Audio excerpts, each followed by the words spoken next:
Well, chat. Well, chat. We're back.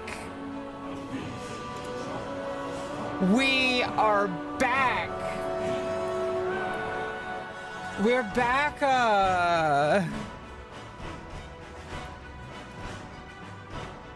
I don't think you guys know the significance.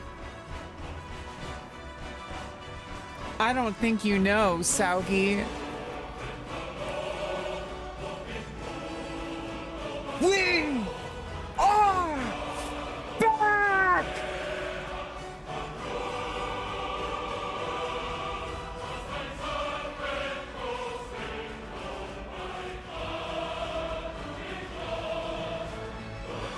Life is starting to work out. Now, it's not perfect. It's not perfect. We have a long way to go, okay? We have a long way to go. Quite a long way to go. But now, this stream has now turned into a challenge. It is an achievement that we can show up and do our best and create a guild.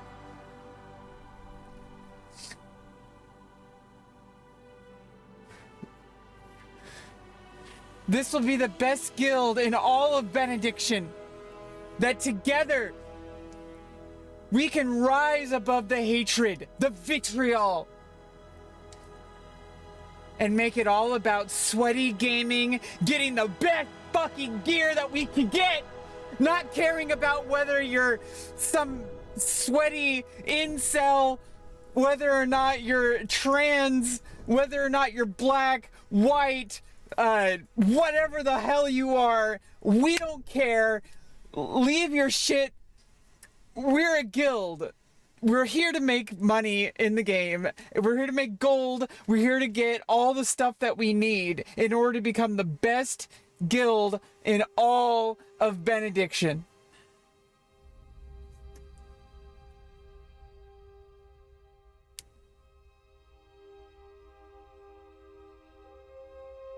So I implore you, come, stay a while.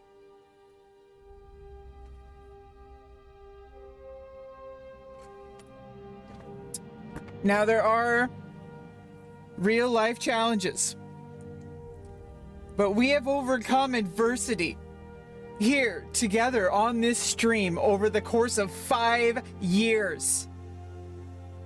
5 fucking years, grueling, trying to obtain things in my life that honestly I don't think we need to talk about anymore.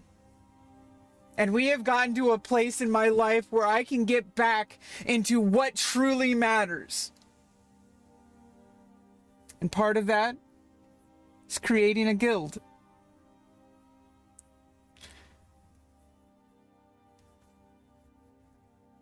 Of course, I do have real life goals.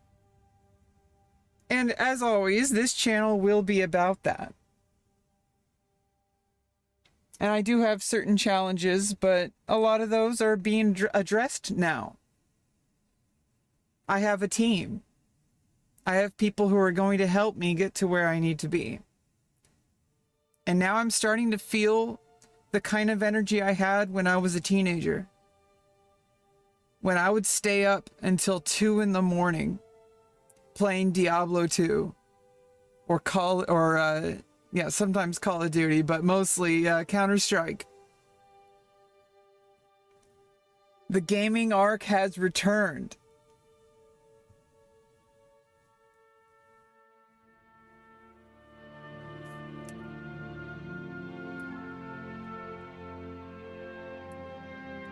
It's not all fun and games, of course. Life gets in the way.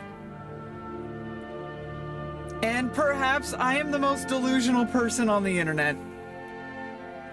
But we don't care anymore. Because the AI overlords are going to destroy humanity anyway. But we have to fight back against that. We have to fight back against the fear. We have to fight back against the things in this world that are going to cause us to question our own existence. Are we just animals? Or are we people? People who have hopes, people who have dreams. These questions can be answered and more here on my stream. Now come, stay a while. That was a little fun. I'm taking an acting class, by the way.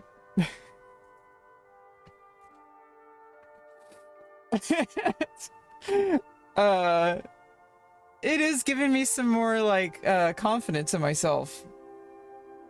It is. It really is. Like being around people, that's really what it is. Getting out into the real world, touching grass, like I'm all for it. I'm all for it. We're here for this. We're here for this. I have not streamed in a while, and the last couple of times I streamed, it was kind of like a test. Like I wasn't really here. In fact, I was actually at a different physical location past couple of streams. But I haven't really felt like a huge desire to stream. I've been doing things off stream. Like I'm starting to find a new balance where there's things that I can do on stream that I can put better energy into if I, you know, develop a schedule. Right now, I think Sundays are our fun days. Around this time, what is it? Almost 11 a.m. I think like 10 a.m. to 11 a.m. on Sundays is probably a good starting time.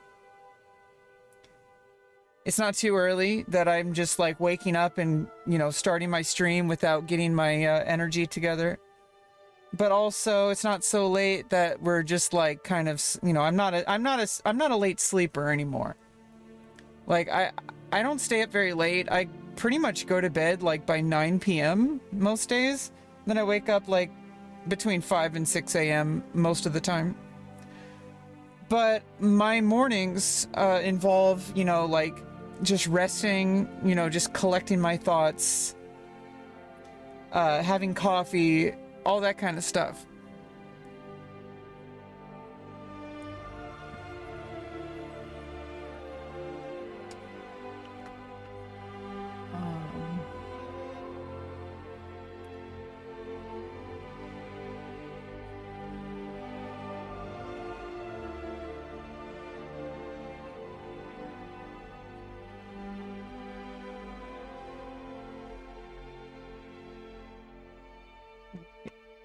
Don't minimize that.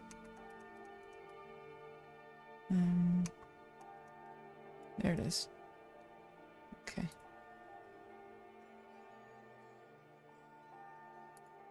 Yeah, there we go. From past to present. Yeah, we've come quite a long way. We've come quite a long way. You know, life has its ups and downs, and I achieved something that, you know, obviously there's going to be a lot of people who, I don't know why this is still here. You know, obviously there's a lot of people who are still, you know, showing up to the conversation and not really quite accepting trans people and the kind of insane journey that I had to go through to get all my surgeries. But honestly, I don't care about all of them. Fuck them. Okay, fuck them. You know, there's people out there that don't give a fuck. They just see me as a person. You know? Regardless of what people might think, I am a woman. And my genitals are different now. Thankfully. Because I've been spending, I think, the past 18 years hoping that this would happen, and I made it happen over the course of 5 years of direct effort. And it was the hardest thing I ever had to fucking do in my entire life. Okay? Like, I have executive dysfunction disorders related to autism, and getting myself to all the doctor's appointments, you know, following through with taking care of my diabetes, all of that stuff. Like, that was the hardest thing I ever had to do. Okay, in these past, like, 5 months, I've been away from my stream. And I wasn't even streaming too much before that. Like, let's be honest. But I can't even put into words how different it feels now. There is like a kind of chasm inside myself that I don't really understand. I think it's the emptiness that comes with having to face life that I never really felt before, because there was this big giant dysphoria taking over my entire existence. And now that's gone. Like, that's gone. Like, completely gone. Let's see. I don't know what. Were we better off with the original one?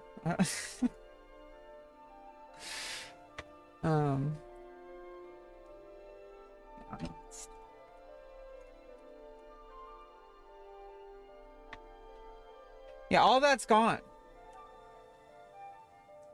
And I don't really know what's going on anymore, to be honest. I've been writing a lot. And I do have to announce, like, my blog is going to be active on a daily basis now. I'm trying to meet deadlines. I'm trying to set schedule. Like, that's what this is all about. That's what the stream is about now. Like, obviously, we're going to be playing World of Warcraft Cataclysm, okay? I'm going to set that record straight. We're going to play that because that's getting me the most views on YouTube. But I'm not doing this for views, okay? Obviously, it's a live stream. Let's be real. But I do think that, like, you know, it's a great game because there's a community and we can build a guild together over time. I'm not trying to start a guild right now. I'm basically just trying to get to endgame. We're going to raid for a while, and organically over time, we're going to start making a guild. And I'm main tank. Okay, so if I suck, it's your job to help me get better. You know, the guild, we all help each other. I'm pretty good at learning. It just might take me a while. Like, I keep open a tab. Like, I keep the wiki up. And I read about stuff. I watch videos on how to do raids and stuff like that. You know, I can do all that. I think I can be a pretty good prot warrior. I'm even going to level a Blood Death Knight as well. And I'm also going to level a prot paladin as well, eventually. But honestly, I want to focus on my warrior. And then, you know, make an arms build for PvP. And that's going to be my primary class, is warrior. Because I'm a warrior. Let's be real. I've survived.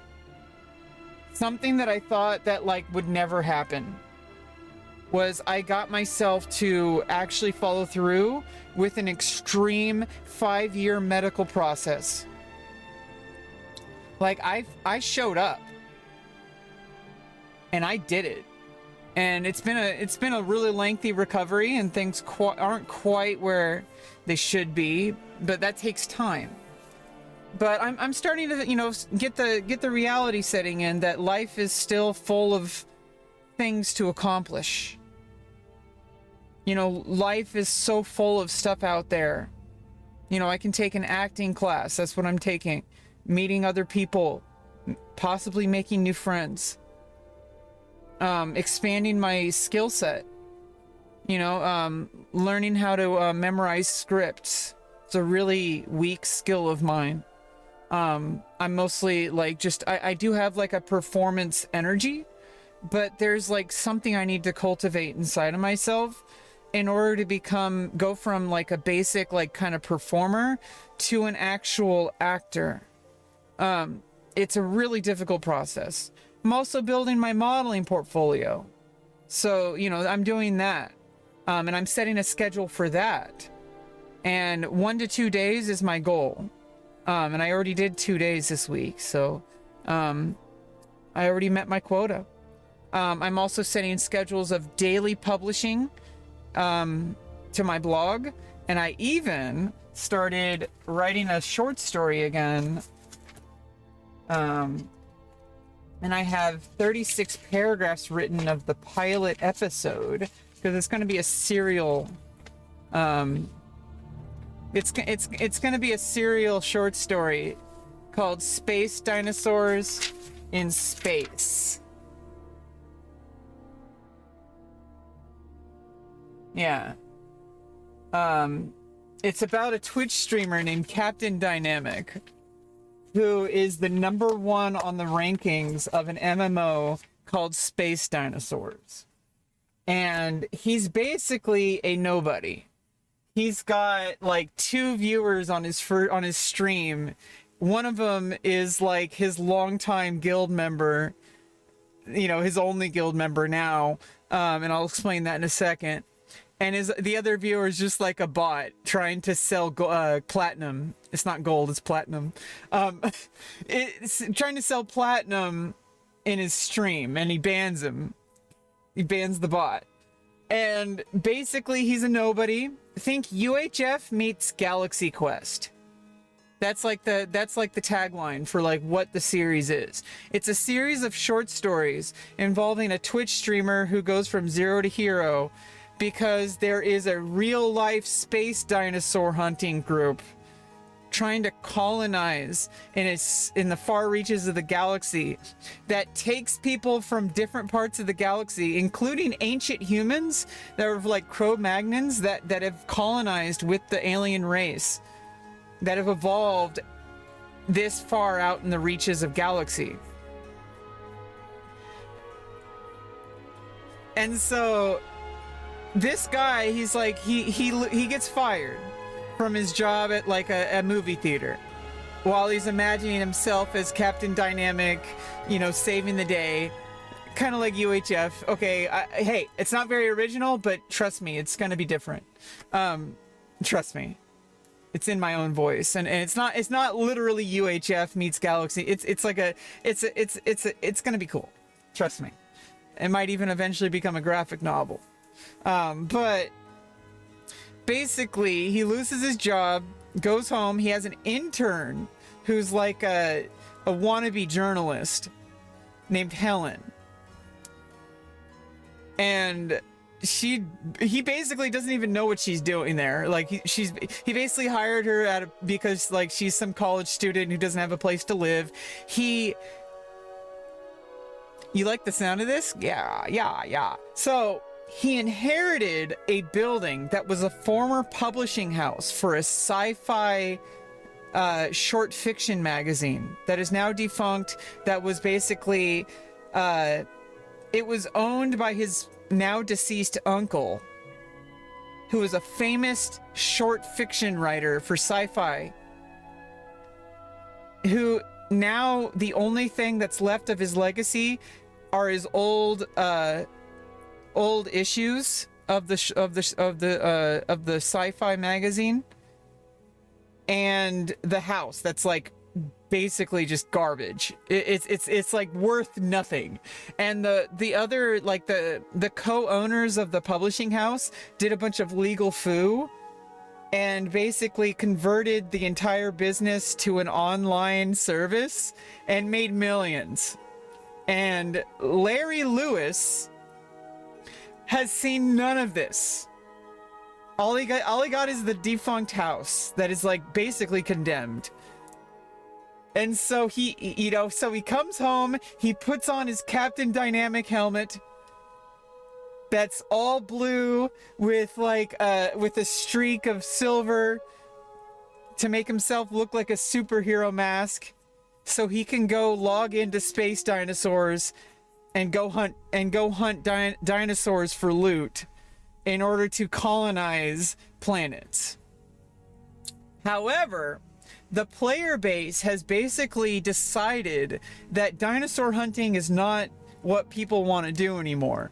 And so the latest patch, or the latest expansion, basically turned the game into a scavenger hunt, where people are basically hunting down dinosaur hunter ships and looting all of their shit, and then manipulating the auction house to basically make new players completely like like it basically disenfranchises new players, because new players need to go out there and dinosaur hunt, and every single time they do, they just get attacked by vultures, and they just strip all their starter gear up, and then they manipulate, and these are bots, and they're selling platinum to like the addicted like long-term players who are already in endgame for like the past 10-15 years.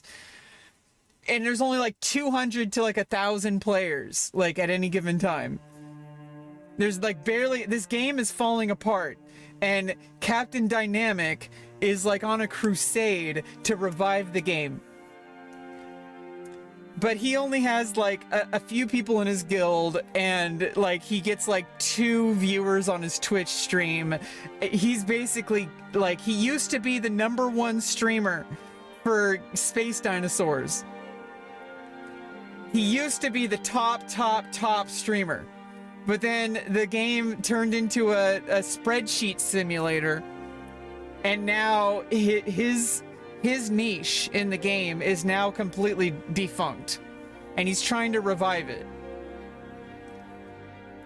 But what happens is this race of actual aliens. This Space Dinosaurs games was actually invented by them to find their next hunter. And they teleport him and the entire building, which includes Helen and her video camera as a journalist, to the colony. And little does he know, he is the most qualified demolitions expert in the entire galaxy.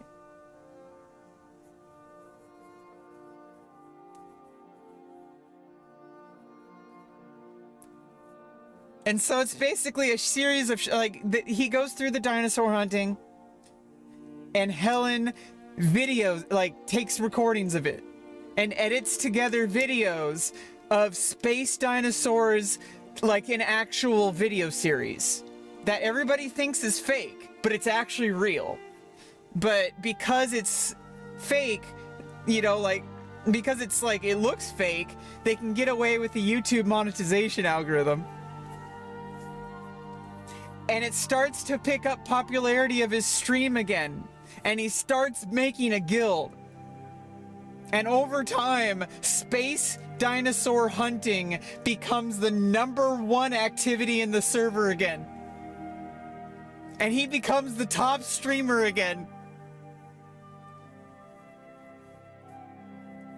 Captain Dynamic. Space dinosaur hunter.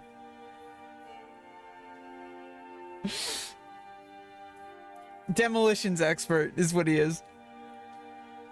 He's a tactical mastermind. He understands all the maps. He understands all the mechanics.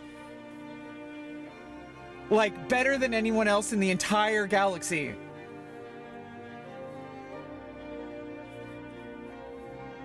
And so he leads the team of actual he's the mastermind, he's the strategist. He's the one that sits in the command center and tells people where to place explosives and all that shit. And eventually he learns how to use weaponry, and he actually learns how to go out in the field and settle the colony from the lizard people, dinosaur people, that monsters that are basically just overrun the entire planet, and multiple planets in the various parts of the galaxy, so that humans and other aliens can coexist and colonize together. That's the whole storyline. But it comes back and forth between being an actual thing and then being a Earth thing, where it's like a Twitch streamer kind of soap opera thing, where it's there's gonna be other streaming personalities show up. There's gonna be drama, conspiracies or controversies. There's going to be Twitter threads, there's going to be all sorts of stuff. And I might even integrate fictional Twitter accounts. We can do a whole thing with this, over time. I've already written 36 paragraphs. I've already written 36 paragraphs of the pilot episode. I'm about ready to get to the part where he gets abducted. It turns into the Galaxy Quest kind of story. But it's going to go back and forth, and then the reader isn't going to be sure whether it's real or not. But you know, there's going to be a whole thing where there's going to be various like Twitter accounts of like the different streamer personalities that show up throughout the story, and I'm kind of making it up as I go. That's why it's a short story series. Is because I'm basically having like episode arc and have like a complete like short story episode, and then like kind of like go episode at a time, like as I go. And I have like a general idea, and it's supposed to be open-ended so that it can go for quite a long time. And I kind of want to come up with like season arcs, and then like we'll just go season by season. And I want to release it every week. But right now I have to finish the first one, and then as soon as I finish the first one, I'm going to start setting my deadline to actually finishing an entire chapter every week of the short story series. Space dinosaurs in space. Okay, it's supposed to be obnoxious. It's supposed to be silly. It's supposed to be larger than life. It's ridiculous. It's supposed to be ridiculous. And it's also like taking like my knowledge of like the streamer scene and making like a fictional version of there's going to be basically like an entire org that gets started, and it might be similar to an org that's like at the top org right now. It's not going to be OTK, but it's basically going to be OTK. Like Captain Dynamic is like the leader, right? I don't know. There's going to be all sorts of fun stuff that I'll figure out as I go. But I eventually, like, as soon as he picks up popularity again, there's going to be, like, streamers showing up, like, new streamers on the block that are going to show up who are no longer, like, all the spreadsheet streamers are still, like, organizing together. And then they get abducted by an opposing faction. And so they exist in the real world too, in that Galaxy Quest storyline. So there's an opposing faction of vultures. There's hunters and vultures. And so there's going to be streamers from both factions competing against each other in the real world and in the streamer world. And so it's going to be like a back and forth. There's going to be main characters on both sides. And it's going to be like, it's going to be like, it's not like good versus evil. It's not like you're supposed to root for Captain Dynamic. I mean, he is the main character, but at the same time, there's going to be multiple point of view characters. I've been told I'm a pretty good writer, so we'll see where this goes. But I just thought I would share that. I'm mostly focusing my efforts towards off-stream activities, is basically the TLDR. I'm focusing on my writing. I am working on my novel again a lot more than I was.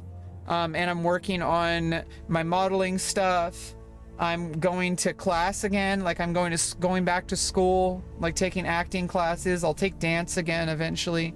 Right now I can barely handle a single class. I'm gonna be real. After going through these past 5 years, I found myself going back to school was exceptionally difficult. Way more difficult than I realized after being isolated for like 5 years. So touching grass is not that easy, okay? But I'm gonna do it. I'm not gonna give up. I'm gonna pick up that sword and I'm gonna keep swinging. Because you have two choices in life. You can lay down in the dirt waiting for your death, or you can pick up that sword and shield and go after the raid boss. Who's with me? Yeah. Oh, I've been disconnected. Fuck you.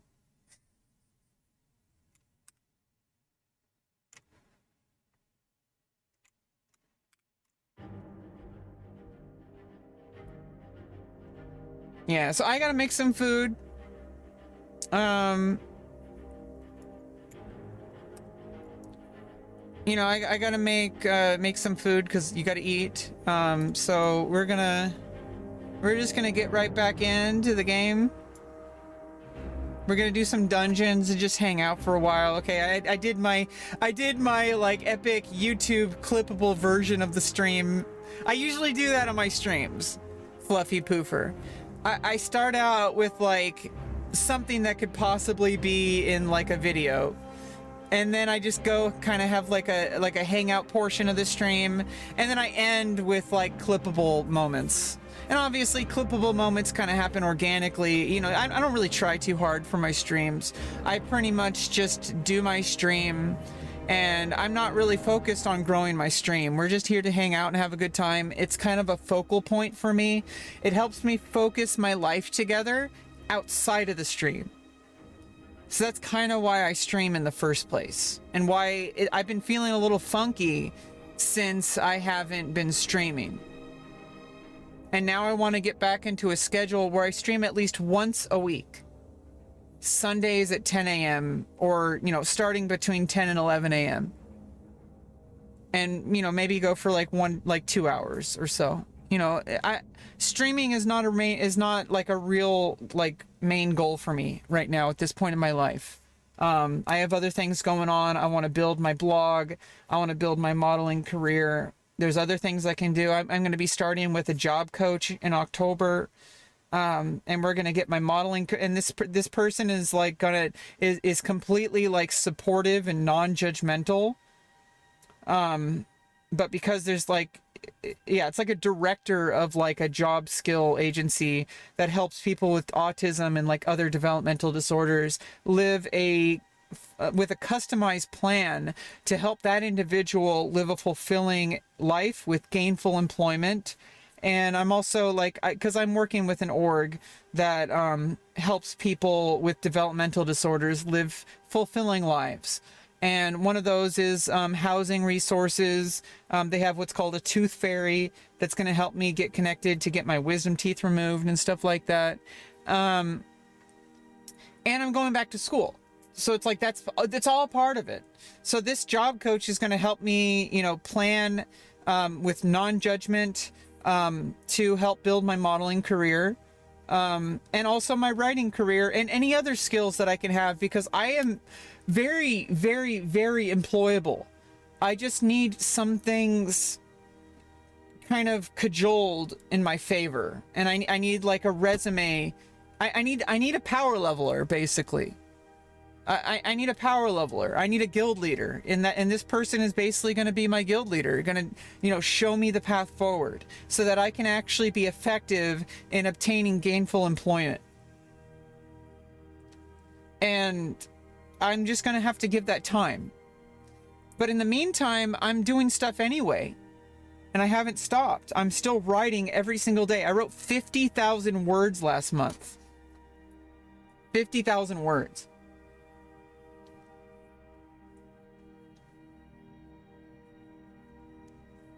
And I started up a schedule for my modeling stuff. And I want to start small, and I want to make sure that I can achieve a consistent schedule. And it doesn't matter how much money I make right now. That's not really what's going on. Like I probably made like $40 since I came back to modeling. That's not the, you know, I think I made more than that, but you know, I'm averaging like maybe 20 viewers now. It used to be like 100 viewers, but you know, I was not showing up for like 6 months at a time. And now I'm done with my surgery, and I'm at a point where things are recovered that I can have the energy to show up and work again. But that's going to take time. And the important thing is the consistency. That every week I set a time and I start on schedule. And I'm starting out with like a window of time. And I do keep that kind of stuff mostly separate from my Twitch stream for multiple reasons. Obviously, I'm going to be real. Nowadays, everybody talks about OnlyFans creators and stuff like that. But I like to keep things separate. Like, I'm not here to promote my OnlyFans. Not for any moral reasons. Not for any, like, you know, status reasons, like, oh yeah, there's that e-girl who's promoting her OnlyFans. No, I don't care. I have no shame. If that would benefit me, I would do it. But I'm trying to build something else. And I put the same kind of energy that I put into my modeling career that I do into like other parts of my life. And right now, my streaming is not a career path. It's more of like it's like a melting pot for all my ideation of everything else in my life, where I use it as like it's like a little powwow that we have. Yeah, I'll get the viewership back up. Don't worry. Yeah, I'm really good at what I do. But I don't really have the energy anymore because I had a major surgery, a monumental surgery, okay? It was an 8-hour surgery and it's still recovering. Okay, like your body can only handle so much. And I'm trying to allow the actual necessary time to happen. And I think like 2 or 3 days a week of showing up to work is pretty reasonable. Like maybe 1 to 2 hours, you know. I'm not trying to go 8 hour a day, 5 days a week, or 7 days a week, you know. Like obviously I could be grinding, but if I do that, I would run the risk of burning out.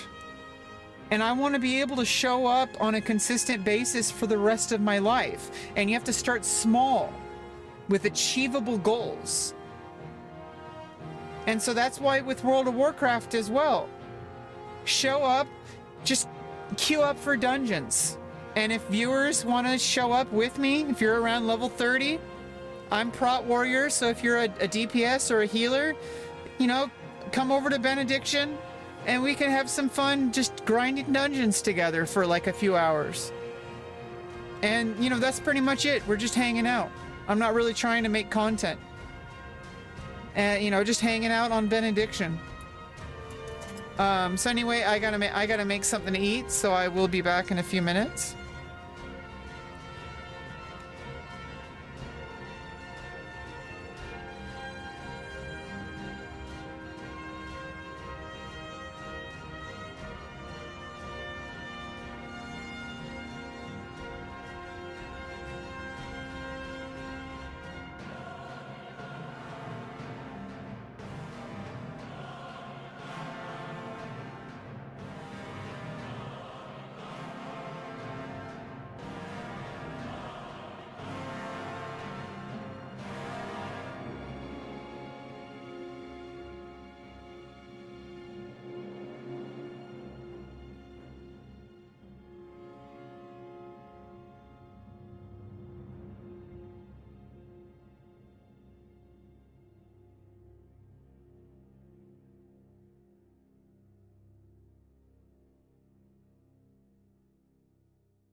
I got some oatmeal with peanut butter and stevia, natural sweetener.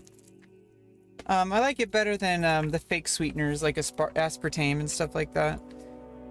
I'm gonna make some more coffee because we're gonna be grinding some dungeons. We're gonna be grinding some dungeons.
Okay, chat. Calm down. You fluffy poofer. That's a funny name.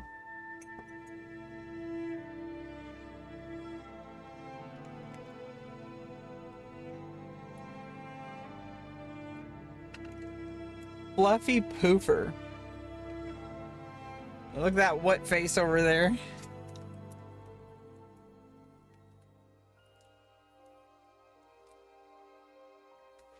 Fluffy pooper. What are you fluffing and who's poof? You fluffing who's poof? Is my guild even active? No. The guild disbanded, basically. We might have to, I don't even know if I'm a soft taco. I don't know if I can invite people. Maybe I can. But eventually, maybe I could just revive this guild and we could turn it into our own, even though I'm not the guild leader. You or I am, so you're fluffing your own poof. Okay, that makes sense. Yeah, I mean, at least I get all the guild benefits. You know, all that shit. It's been a while since I played, so kind of giving me a minute. I gotta figure out all this shit. I get all the guild bonuses that I guess are new to Cataclysm.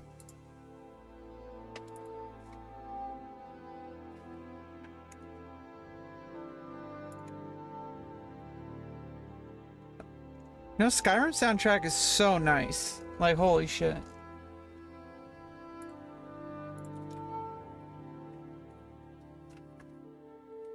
Yeah, so I guess I get all this shit from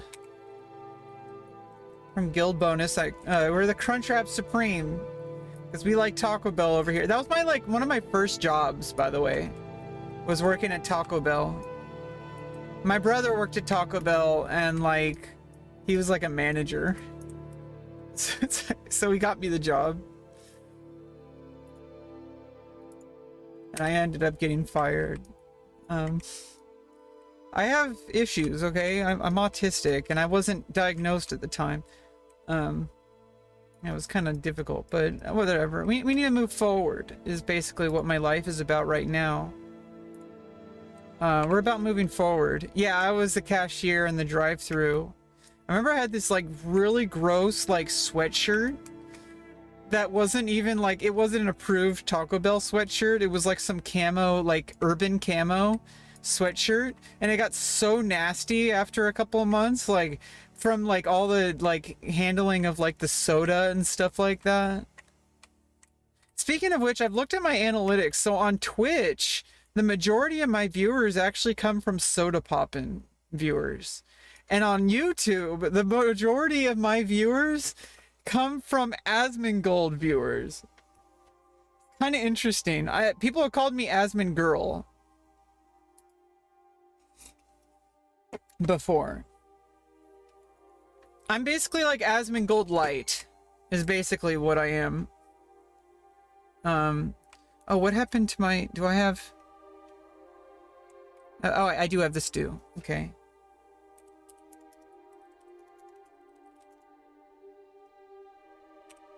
Gotta buff up. We gotta get, well fed.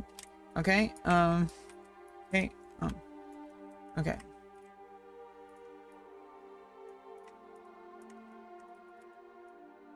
Oh, what happened to my sound effects?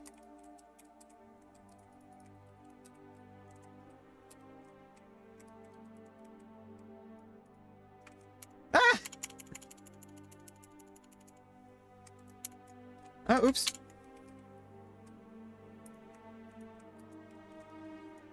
Pulled a little bit too much, I think.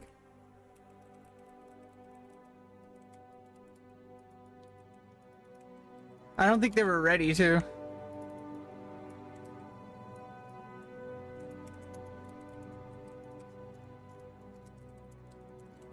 Sorry, pulled too soon.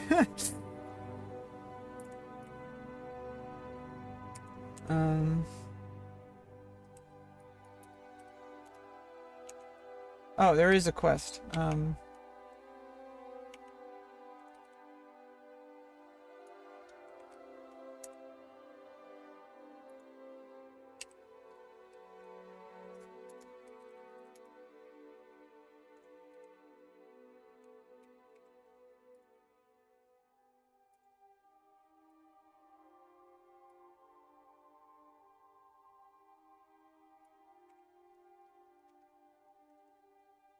I don't know what's going on with the sound. Did I mute it? Like,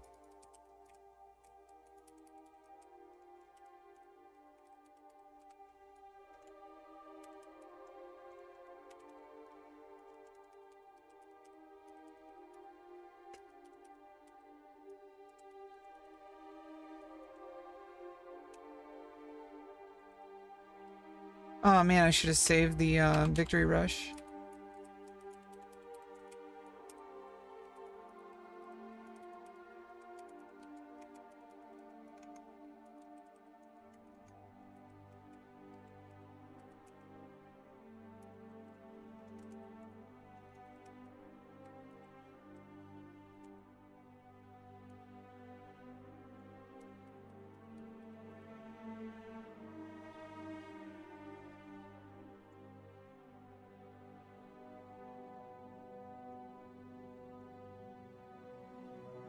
8 agility and stamina, a little less defense.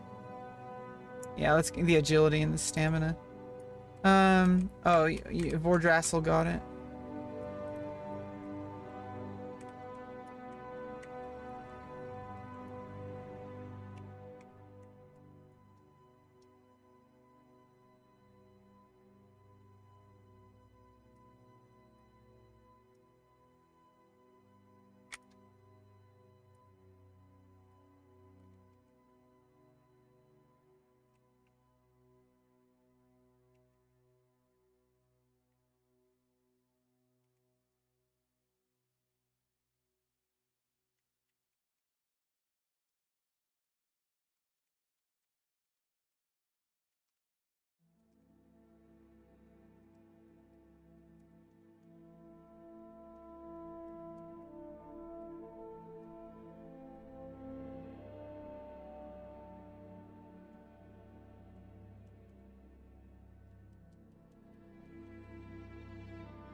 Oh, here we go. This is one of my favorite tracks of all Elder Scrolls. This is my favorite track. Like, let's go.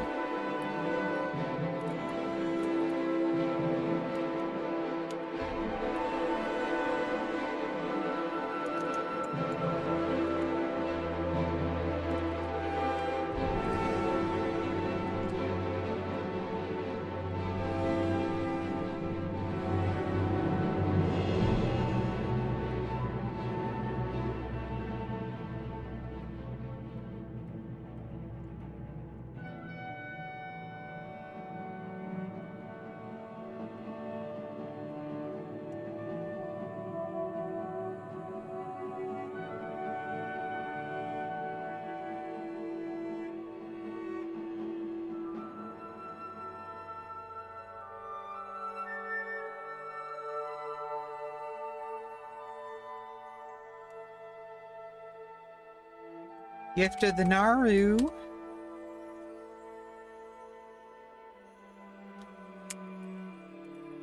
Nice. Nice.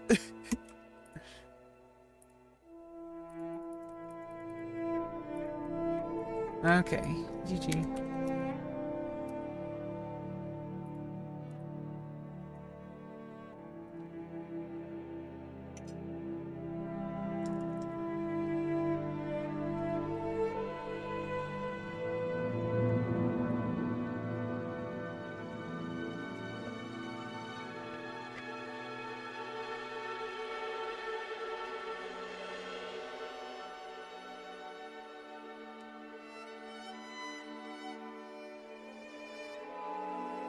Okay, we're gonna get the other boss, I guess Ella boss. Ella, A.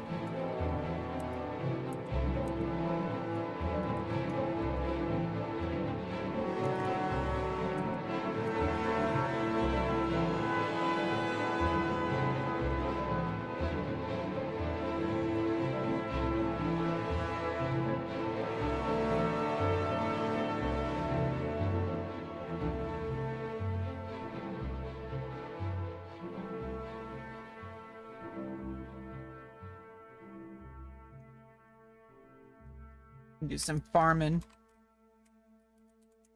Farm it up. Farm it up. Farm it up. Always be farming, okay? Oh, they look like a paladin? A ret paladin?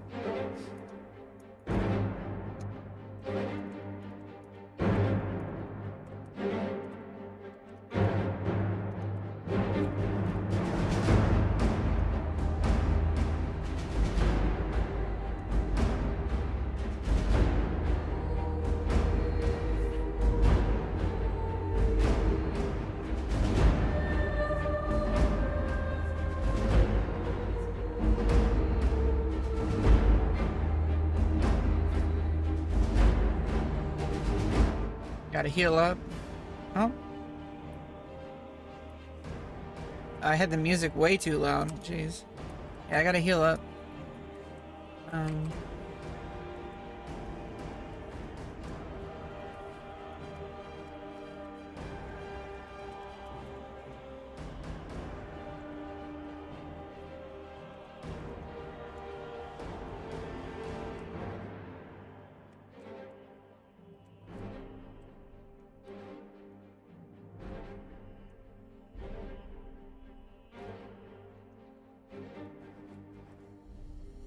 okay.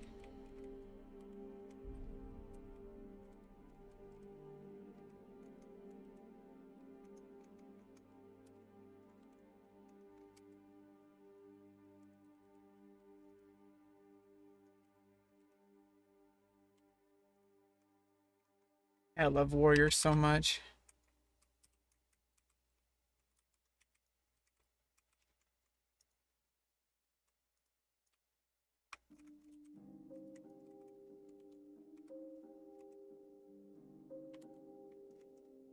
Oh, I've been forgetting to sunder armor. Oh, not like it really matters. The smaller trash. Okay.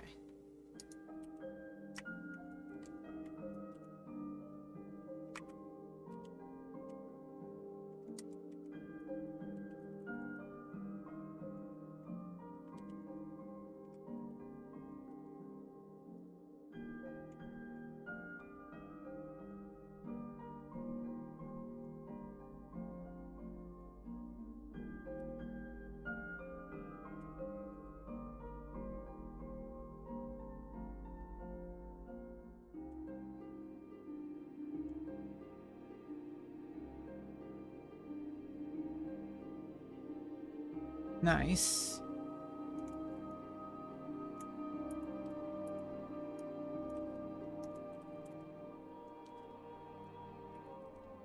Okay, any just trash drop. Oh, that's satchel.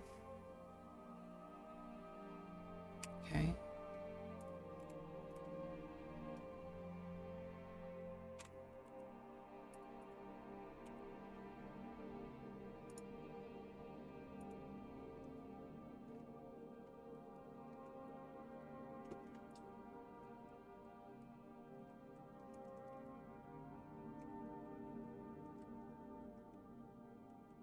Oh, there we go. Got a party already.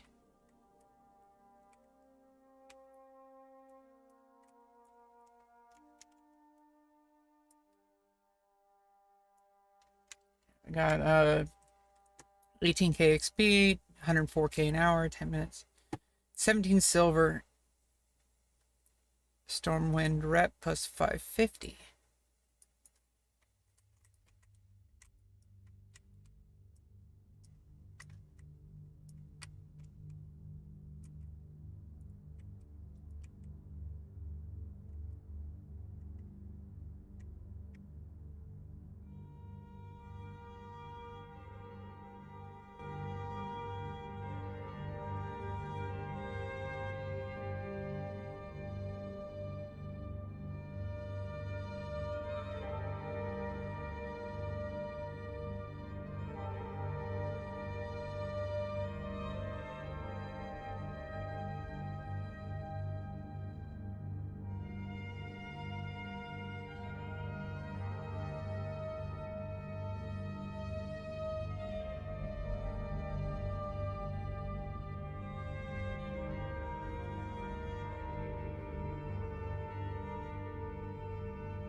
Waiting on the healer.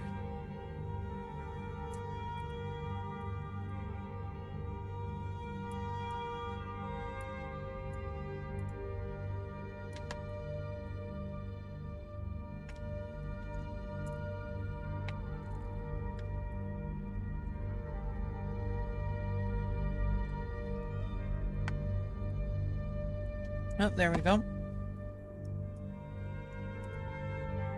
Another stockade run.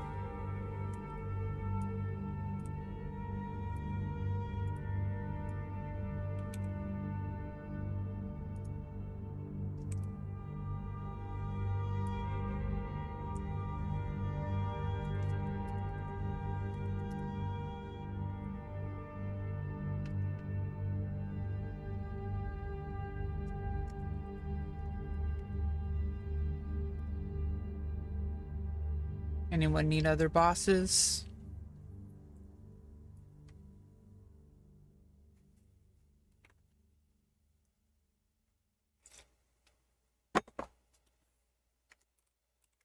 Okay, we're doing full clear.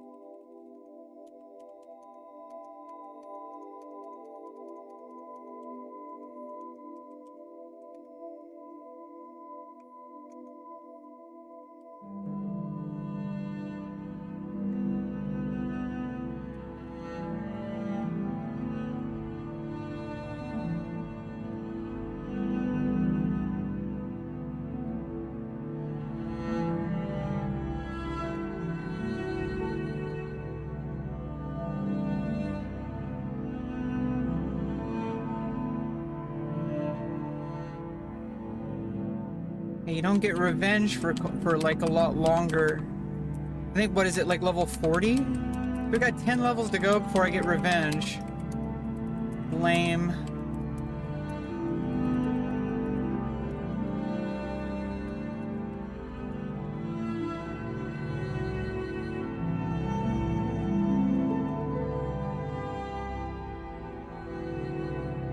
But I got Victory Rush.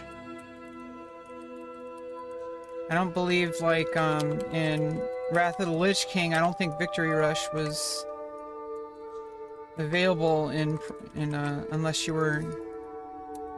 I don't remember. I don't remember if Victory Rush came, like, did they lower the level for Cataclysm? Like, was it higher level? I'm not sure. Or Victory Rush, was that, like, not even available to non-arms? Or Berserk, or, was it only available in combat stance? Or Berserker stance? I'm not sure.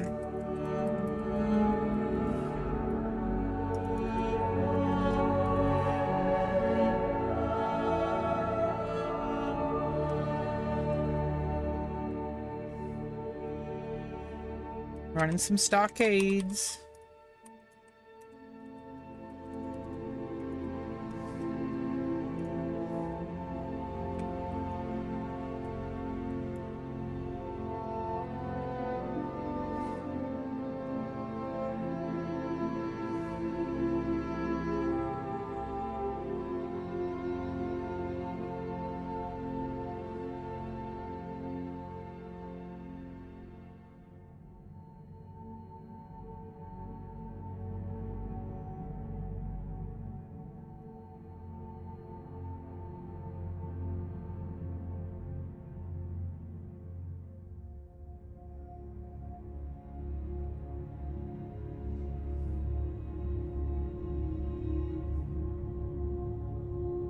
Get my Sunder armor up.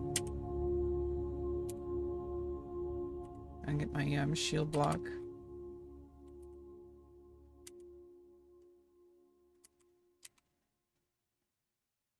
Cleave, cleave, cleave.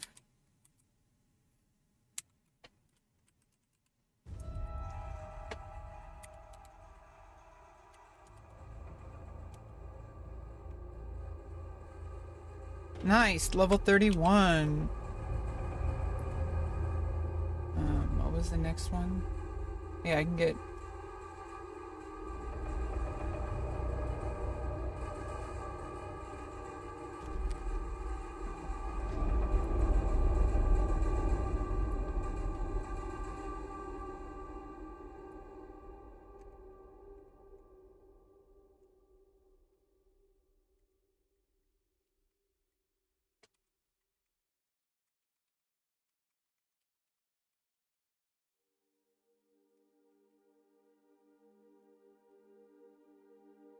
Nice, level 31. Obviously, talents don't really particularly matter. I don't really have... I don't have the wiki open right now, so I didn't know what order... There's like an ideal order or whatever. I can just reroll talents later on. Like, when I get revenge.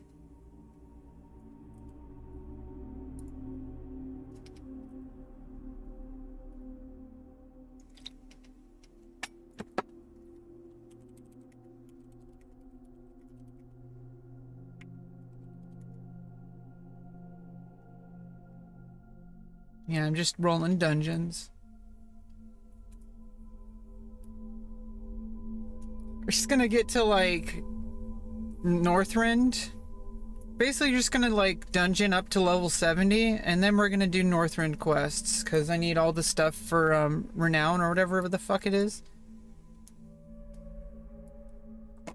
Because I'm gonna need some items, like, for, like, raid gear and shit, and PvP gear.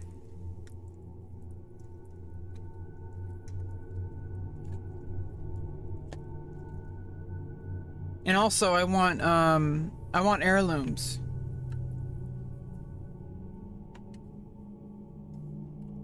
And also, I just feel like that's a good area to do all the quests for. I think there's some good gear you get too, and trinkets. From what I understand. I'm a farmer, by the way, so it's like I really like... I grew up with Final Fantasy XI, and so, like, a lot of the stuff that I do for MMOs are a lot based on that grind set of just, like, grinding endlessly for gear.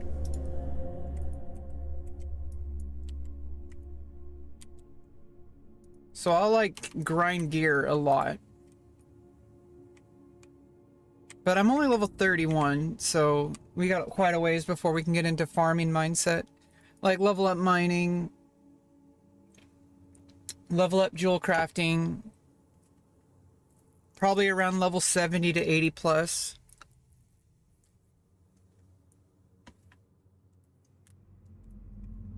By the time we hit level 70 to 80 plus, I'll be doing quests and I'll be doing random dungeons every now and like interspersed between questing and dungeons when we hit level 70.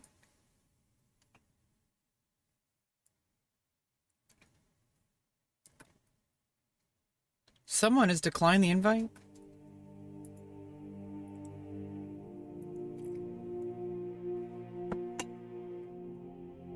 Why would someone do such a thing?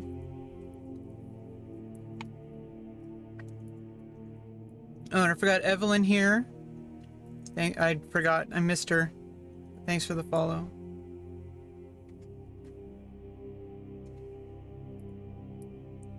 "20 hours ago, I got Mysticky Mama."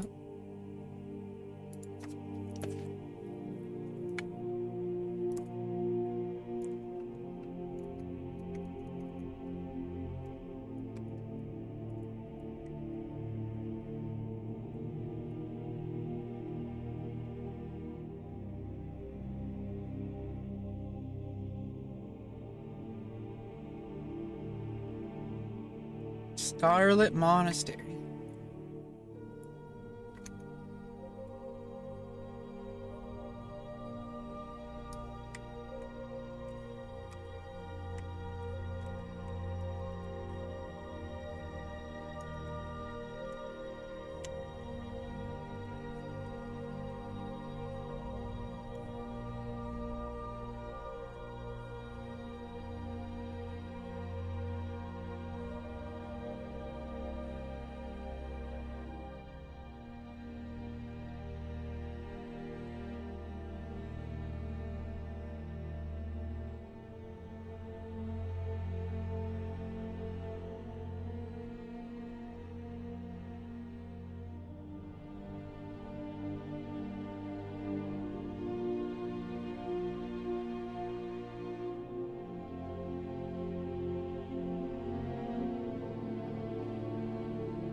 Nice.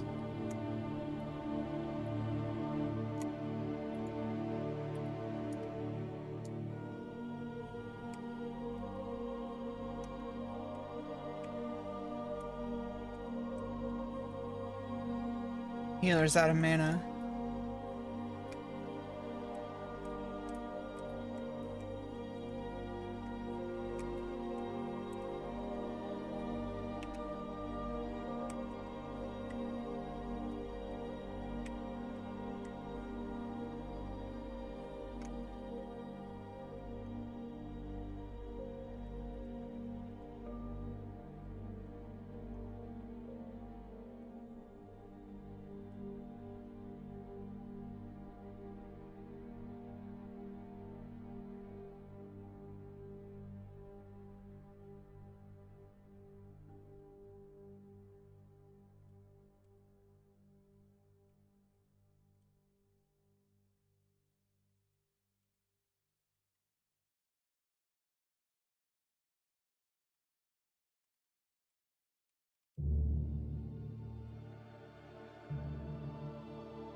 Pack power not worth it.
Oops.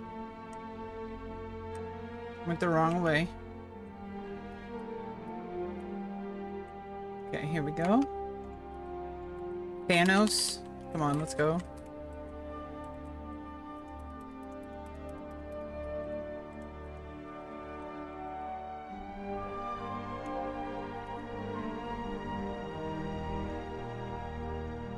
That's a paladin shoulder.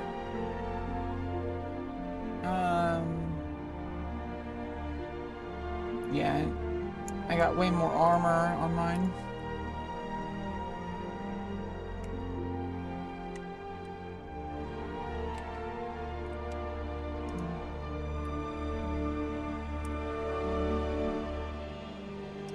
My spoon is too big.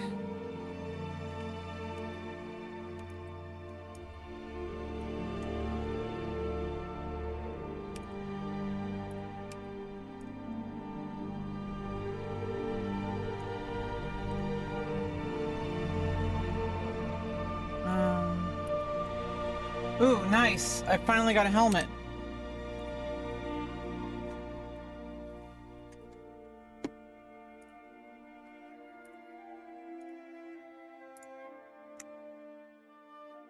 It's paladin. Oh, haste though, but less strength. Yeah.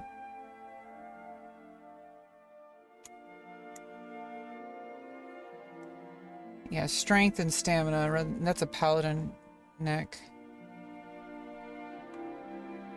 This item begins a quest. You're already on that quest?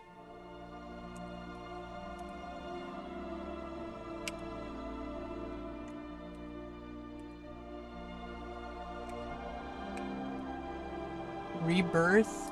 What is this?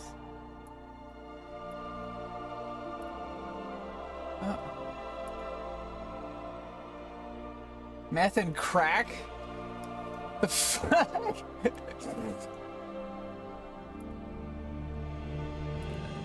Our healer's name is Meth and Crack.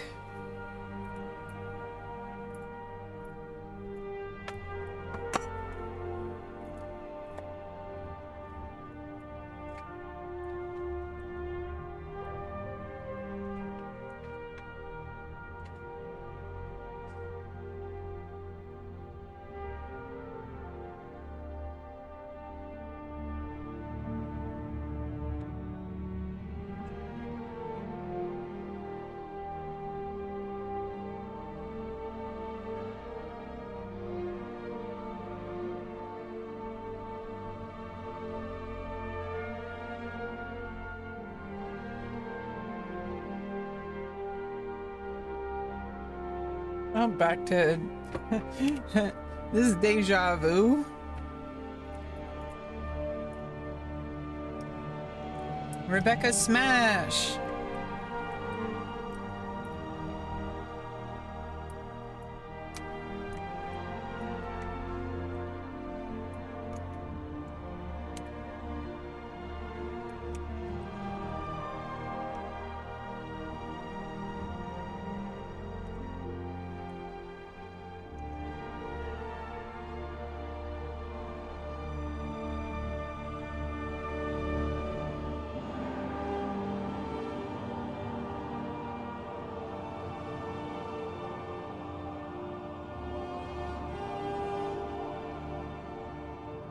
This time I'm not gonna go straight for the boss.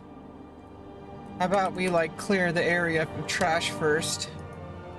Probably a good idea. Like probably. Not really sure.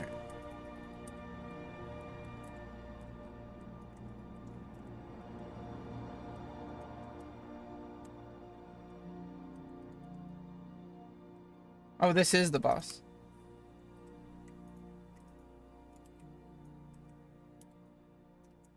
Let's sunder that armor.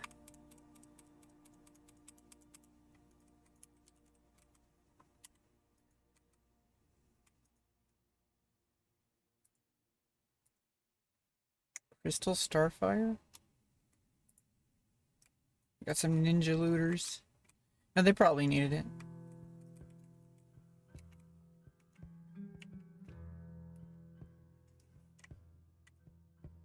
Or they're gold farmers.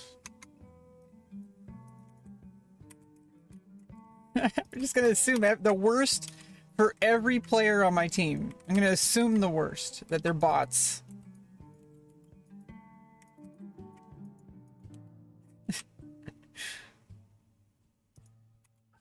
Devilish devil?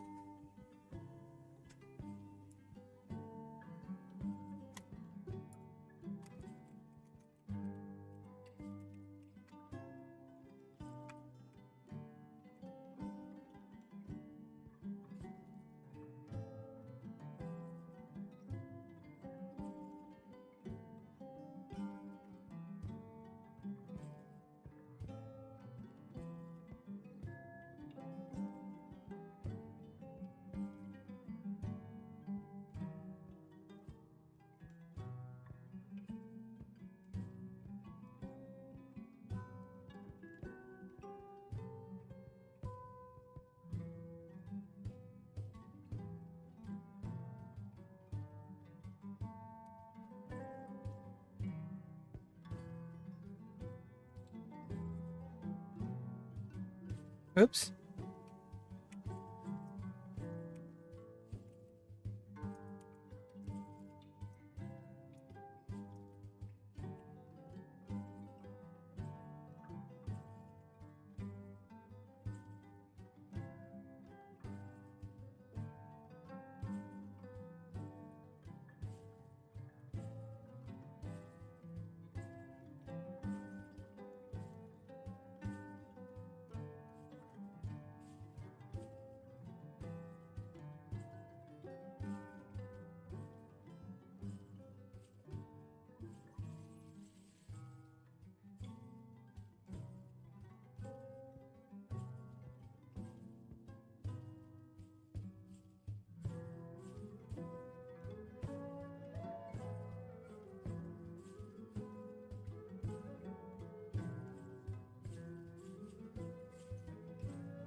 Hey, Thanos.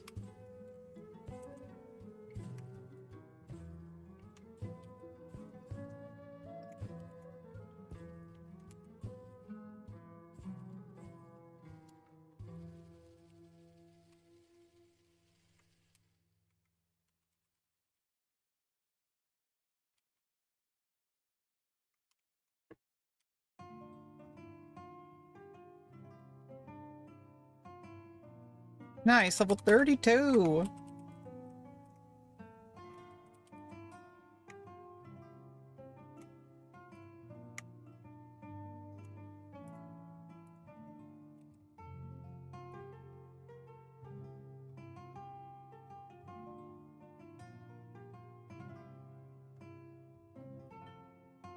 Yeah, that's definitely 2 for 2 before I get last stand.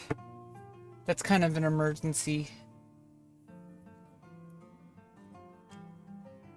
Oh, yeah, and here we go. Yeah, I definitely need Warbringer. I should have got Warbringer. Oh, well, I'll get it next level. Oh, oop.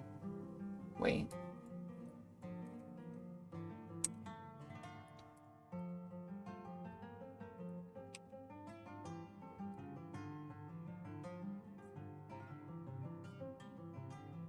Wait, what happened? Oh, do I not get another talent for another level? Oh.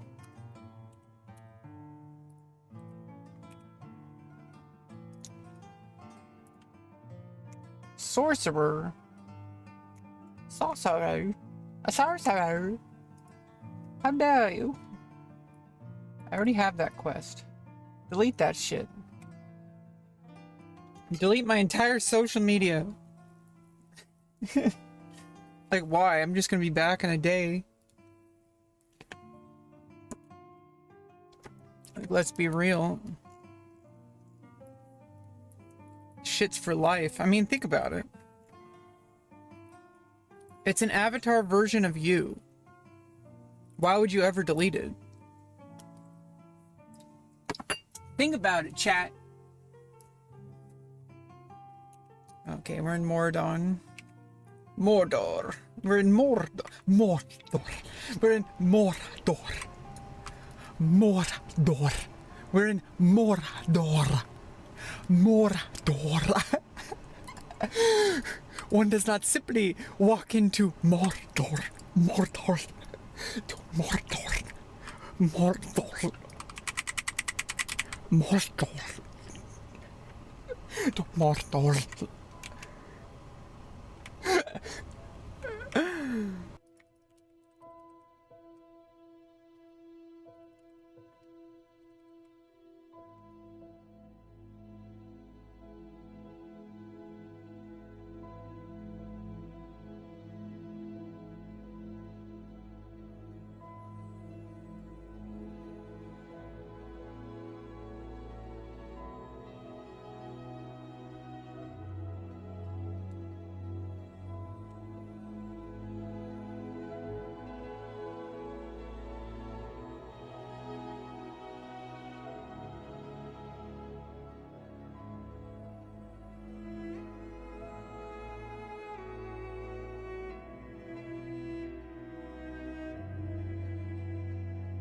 Oh.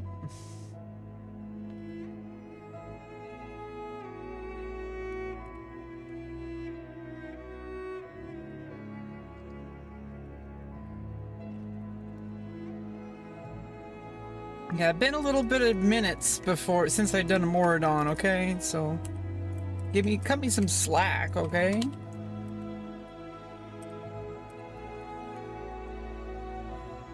Spirit of Mordor. Mordor. Mordor.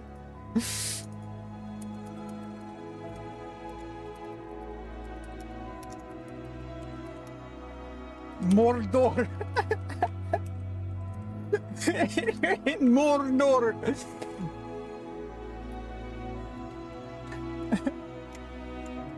Mordor. We're in Mordor. Mordor.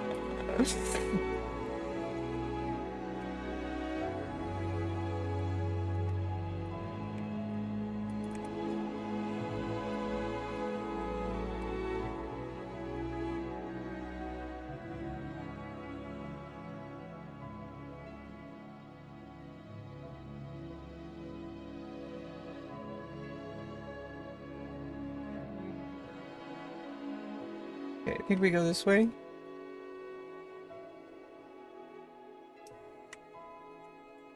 Guess we gotta go.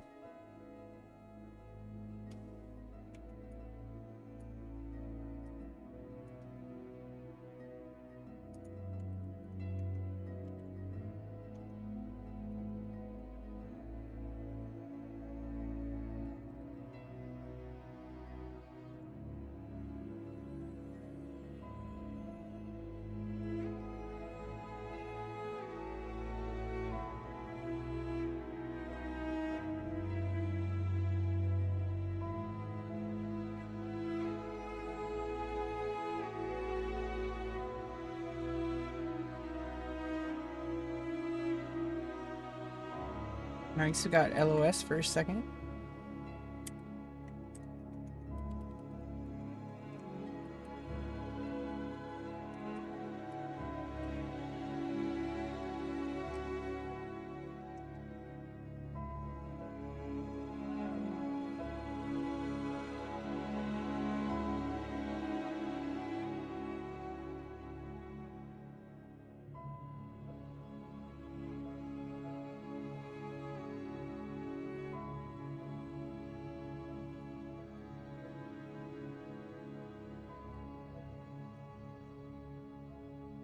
Mordor.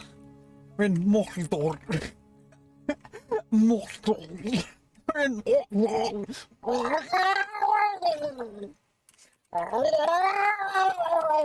We're in Mordor.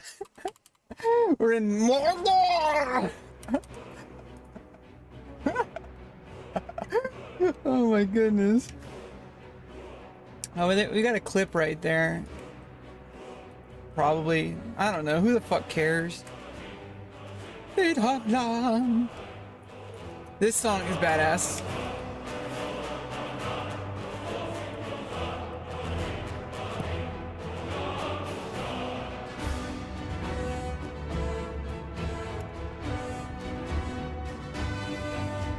Where is everybody?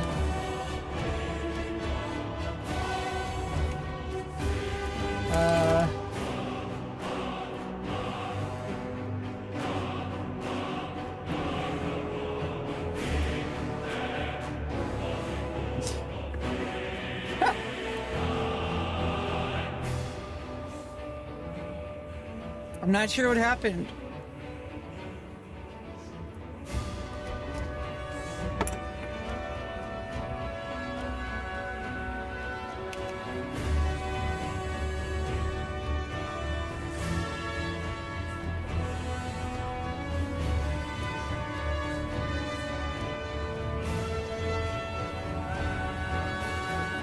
Yeah, I'm not sure what happened.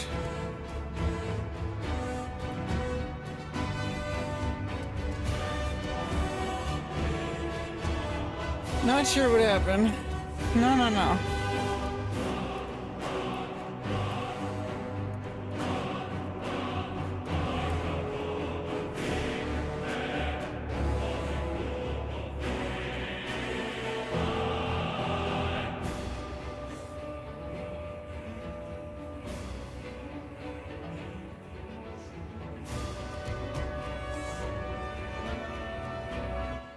Yeah,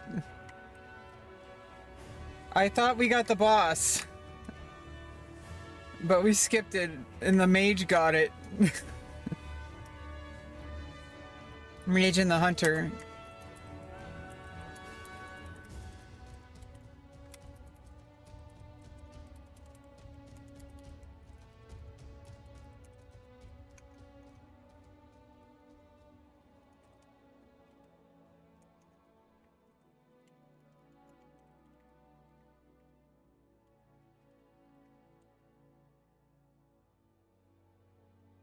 My first time playing in several months.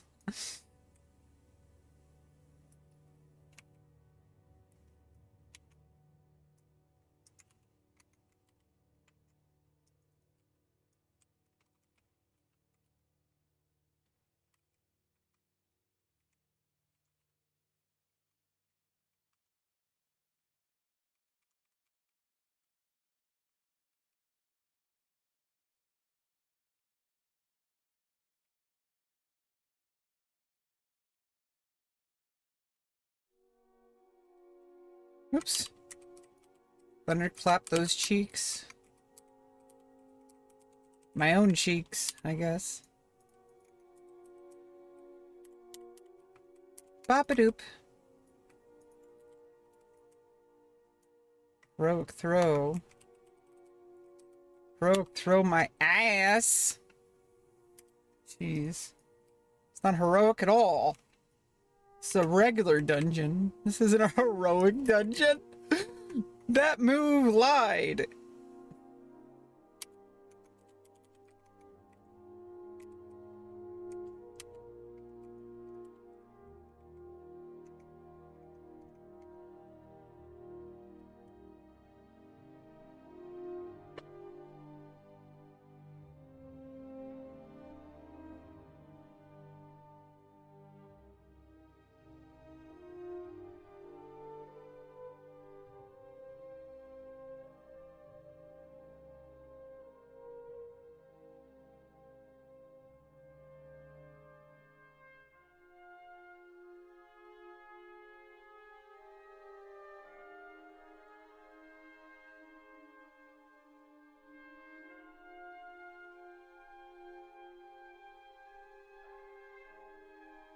Holy shit. Oh no, he teleports. Okay, I was like, did the mage just destroy him? Like, what the hell? It's like, what the fuck happened? Oh no, I'm out of potions. Fuck.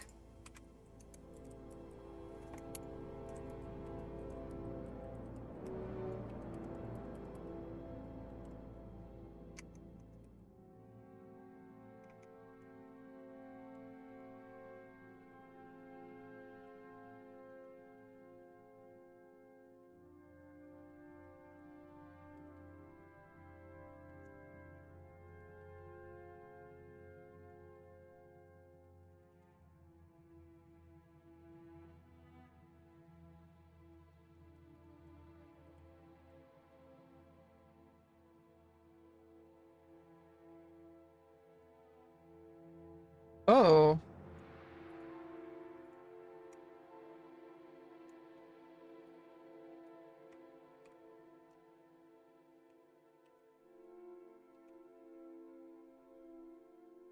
Nice legs.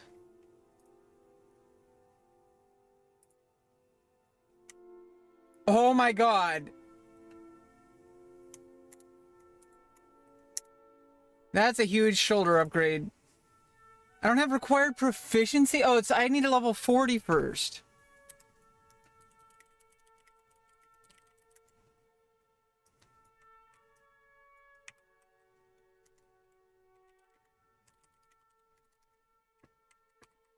Warriors don't need agility? What?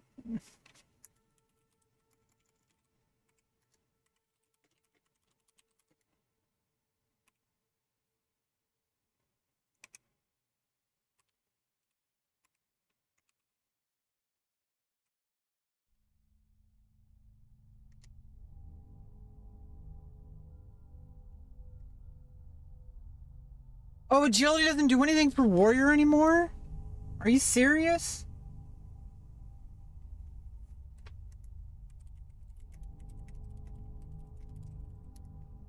Stamina and hit rating, and also extra armor.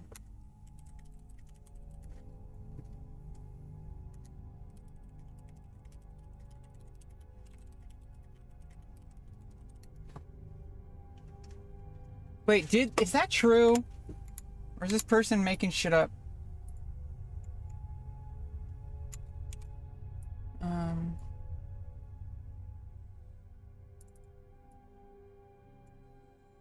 Wow, kata, agility, and warrior change.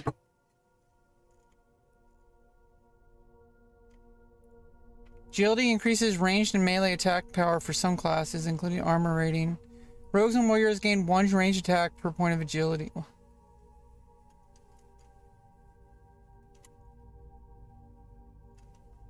Wait.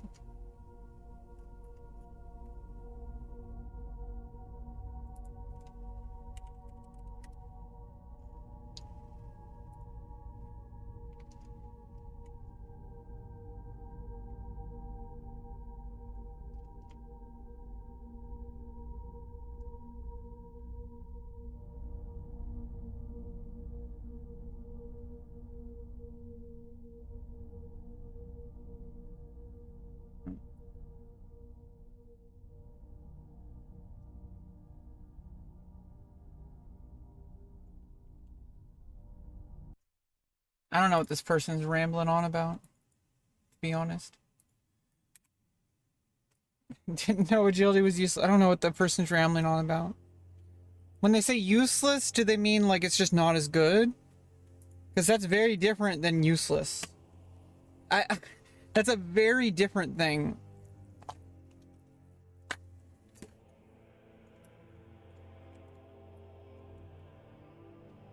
Wait, did I forget to complete the quest?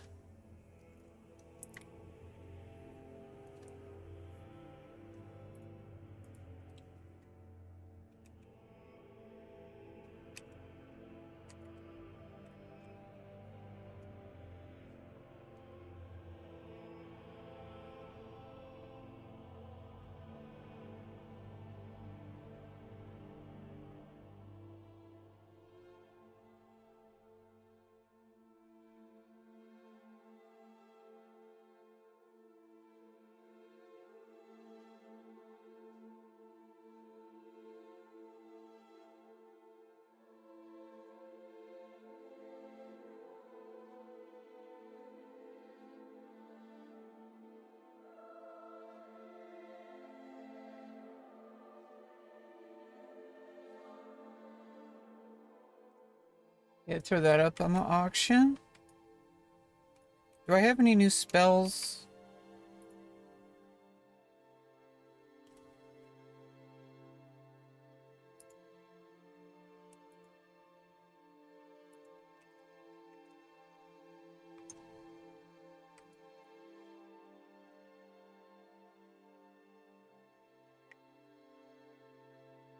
Yeah, I need to go to the warrior trainer.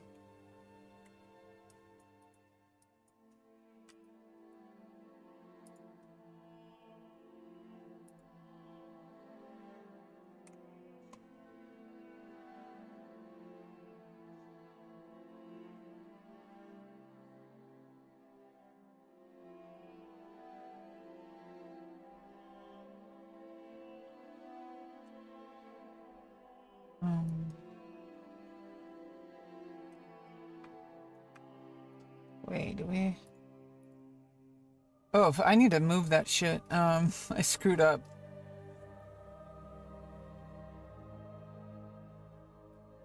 On the,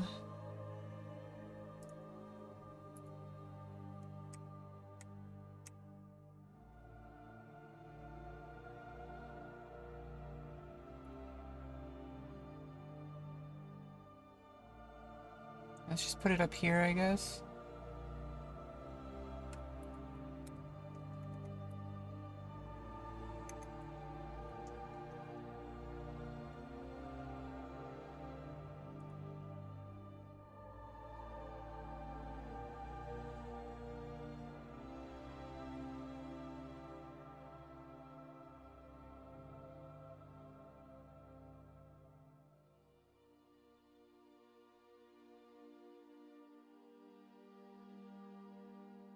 God damn it. This.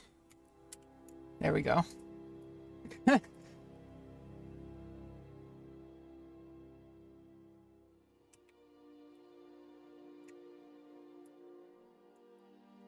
God damn it.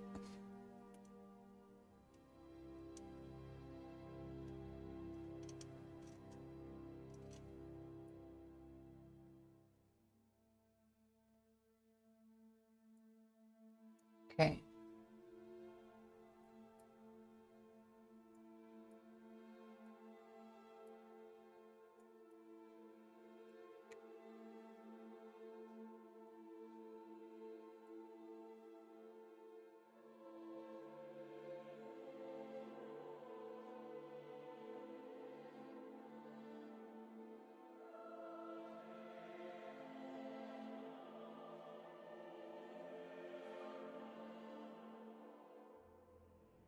Ah.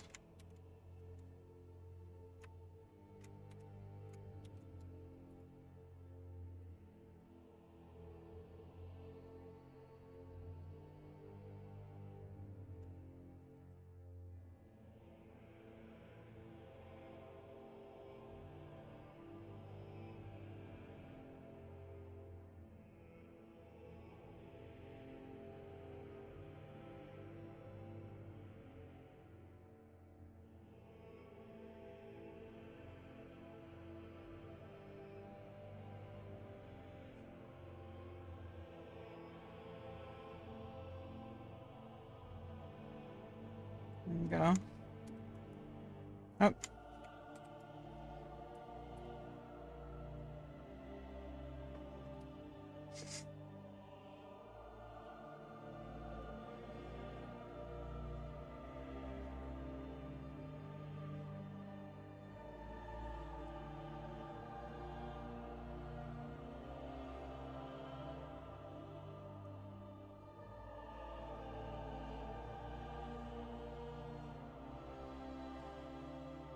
I need more potions. But let me go check out the warrior trainer. I don't remember if I have new spells or not.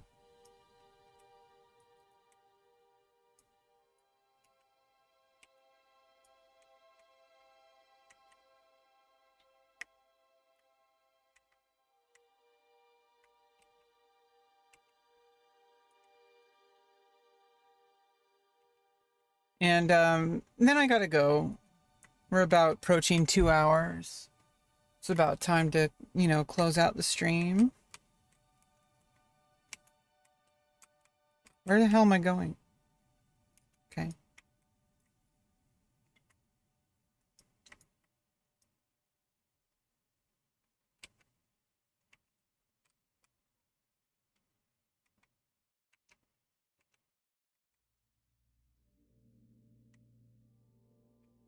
It's a rogue trainer. What am I doing? Reload questy. Wait, do I even have it? Oh, yeah, warrior trainer.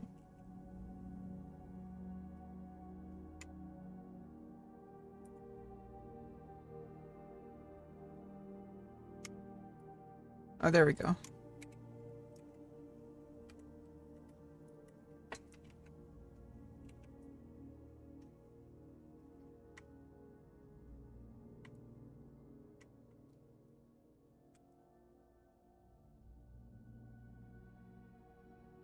We got Berserker Stance. When do we get Plate Mail? Level 40.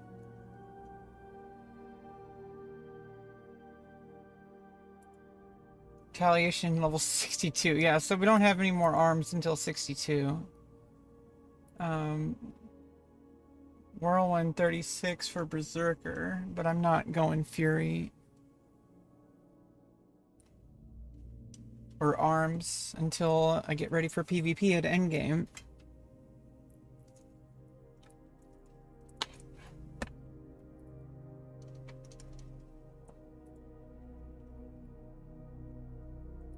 Devenge. Disarm.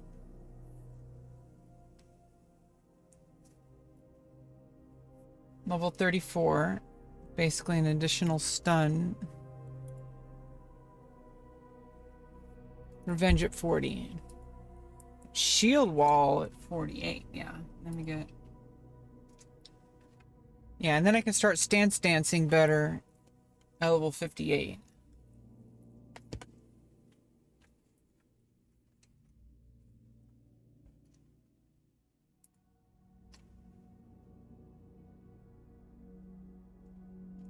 I guess you get mastery rating after level 80.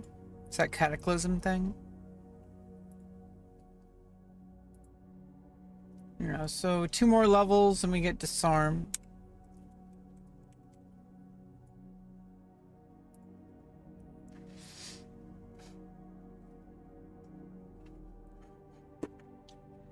All right.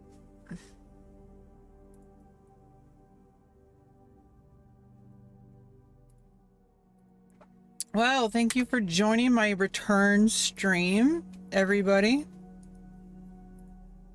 Oops. Yeah, I think it was a pretty good stream, to be honest. That's kind of what streams are for. It's just a, you know, a space, you know, just to chill, hang out, kind of gather myself. I got a lot of stuff going on that are moving my life forward now, compared to before. Like before, I was just waiting for surgeries, but I went through the surgery, my final surgery, after 5 fucking years, okay? And now I got to kind of pick up the pieces of my life, because I gave up a lot of stuff in my life in the pursuit of this really, really big deal thing.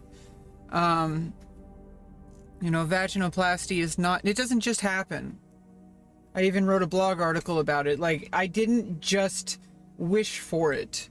Like, I actually made it happen. I had to get my diabetes, like my health had to be at like a pinnacle. Like, I was the healthiest that I had ever been in my entire life in order to get that surgery. Asmongold could not have done this. Okay? I'm sure if he really set his mind to it, he can get the pussy achievement. Then he would. So beat that, Asmongold. You got nothing on that grind. Jesus Christ. I don't think he would ever do that. I don't know. He might. He might have gender dysphoria. I'm not gonna.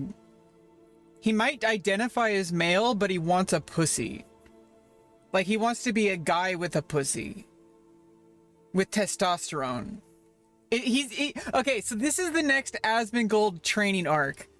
He's gonna start taking testosterone, start working out, and out of nowhere, he's going to pay someone an exorbitant amount of money, because in order to get vaginoplasty, you have to be on living as a woman for like 2 years.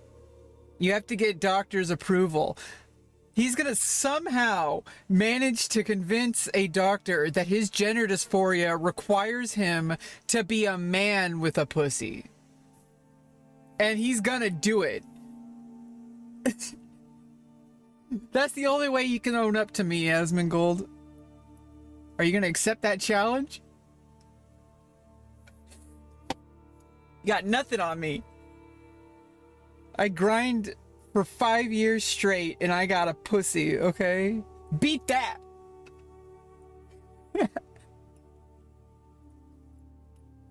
Such a rare mount drop. Like, yeah, I don't know. I think today was fun. I'm probably not talking to anybody right now, but you know, I think it was a pretty fun stream. I think it was a pretty fun stream. But I gotta go. Got stuff to do. I did my writing for today. I wrote like, how much? I wrote 2 whole pages for that Space Dinosaurs in Space. I wrote 15 paragraphs. A lot of dialogue, but I did the thing like that, like Lord of the Rings does, where it just, I mean, and I think some like fantasy novels do it, where it's like it shows a dialogue, but it only does like a paragraph, and then it continues with the same speaker, so it doesn't end the quotations. Like the way you format it is, you know how you do the double quotes, and then like you do it like this, like you do the double quotes, but you don't end them. So it's like you start over with a new double quotes. Yeah, I mean, I'm gonna transcribe all. First of all, I need to finish this scene today. I'm gonna publish this today. It's every Sunday. I'm gonna play World of Warcraft on stream, and I'm gonna publish another chapter of Space Dinosaurs in Space, abbreviated at SDIS. I'm gonna publish SDIS every Sunday. And Sunday is like a rest day for my modeling stuff, because I don't really get too many viewers on Sundays. It's not really about that. It's more like I just I do need to like not try to overdo it. Okay, like I can't be working all the time. I'm already doing a lot. Like, I'm taking that acting class, and I'm doing my blog. I'm writing my novel. And I got stuff coming up with that org I was telling you about. So, you know, there's a lot of stuff going on with my life. and I can't overdo it, because if I overdo it, things are going to start to fall apart, and I can't fall apart right now. I don't even know if it's possible for me to fall apart anymore. I'm really strong. I'm a lot stronger than I was 5 years ago. Like 5 years ago, I was pretty vulnerable. I'm still pretty vulnerable, but in different ways. Like 5 years ago, I got offended by like everything. Like, I don't know. It's there's been a lot of significant growth in the past 5 years for me. Like, I don't know. Things have been things are kind of like melting together and like kind of turning into stuff. So, you know, I'm getting my life to where it needs to be, and my stream is a huge part of that, because it's like a powwow area that I can like kind of gather my thoughts and like focus, and just also just, you know, people do stop by and chat, and we might get our guild going on Cataclysm, on Benediction. So, you know, we'll see, you know, over time. I'm gonna start only with like Sundays as my streaming day, but I would like to do Sundays and Wednesdays, I think. I think Sundays and Wednesdays are good goals. I don't have any commitments on Wednesdays, and I think Wednesday mornings are probably a good space to stream.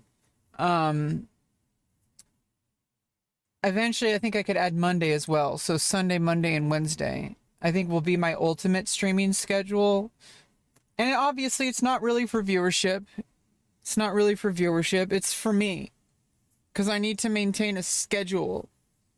It's not about the stream at all. It's about me. And my stream, maybe people don't understand this about me. People think that like I show up to my stream as some kind of delusional effort to grow as a content creator. I have different plans for that. Outside of streaming. And I got a lot of stuff cooking. But it's going to take time, and I also got to keep my life focused. I got to, you know, I got my my Steinbeck 24 pencil method of writing. You know, you basically just write like a paragraph or two with one pencil, switch pencil. It keeps me really focused, honestly. I think John Steinbeck wrote all of his novels, which start the day off by sharpening 24 pencils. And that's like the time where you kind of cook things up in your head. You get yourself ready for writing. And I use red and blue ink for like, I've been really leveling up my writing organization. Like I use the margins, for example, to like keep track of the paragraphs for each day. So if you look on the right margins, I have like 1A.8, 1A.9. Those are paragraphs. So I basically start each, I try to make a list of stuff I want to write about, and it might only be one at a time. But I'll start with numbering things. And those are like focused, like categories of stuff that I want to write about. And so like what I'll write about, I'll categorize it by A. And A for like the first time I show up to the page. And then if I take a break, and I keep time on the left, I use 24-hour time. So I'll write when I start and when I finish. And then every time I come back, because all these 2 pages were written all in one session. This was all one writing session. But if I write in multiple sessions, then like I wrote these 3 pages in one session. This story is really starting to develop. I'm really starting to finally get space dinosaurs in space actually moving, because now I got a concept that I think is really going to work for it. And plus I'm just getting better writing habits in general. I'll write it by hand, and then I'll transcribe it to the cloud using my free write. I got this half off. Normally it's like $400. I got it for like $200. I'm like, well, I'm going to be writing a lot because I already do. I write like tens of thousands of words a month.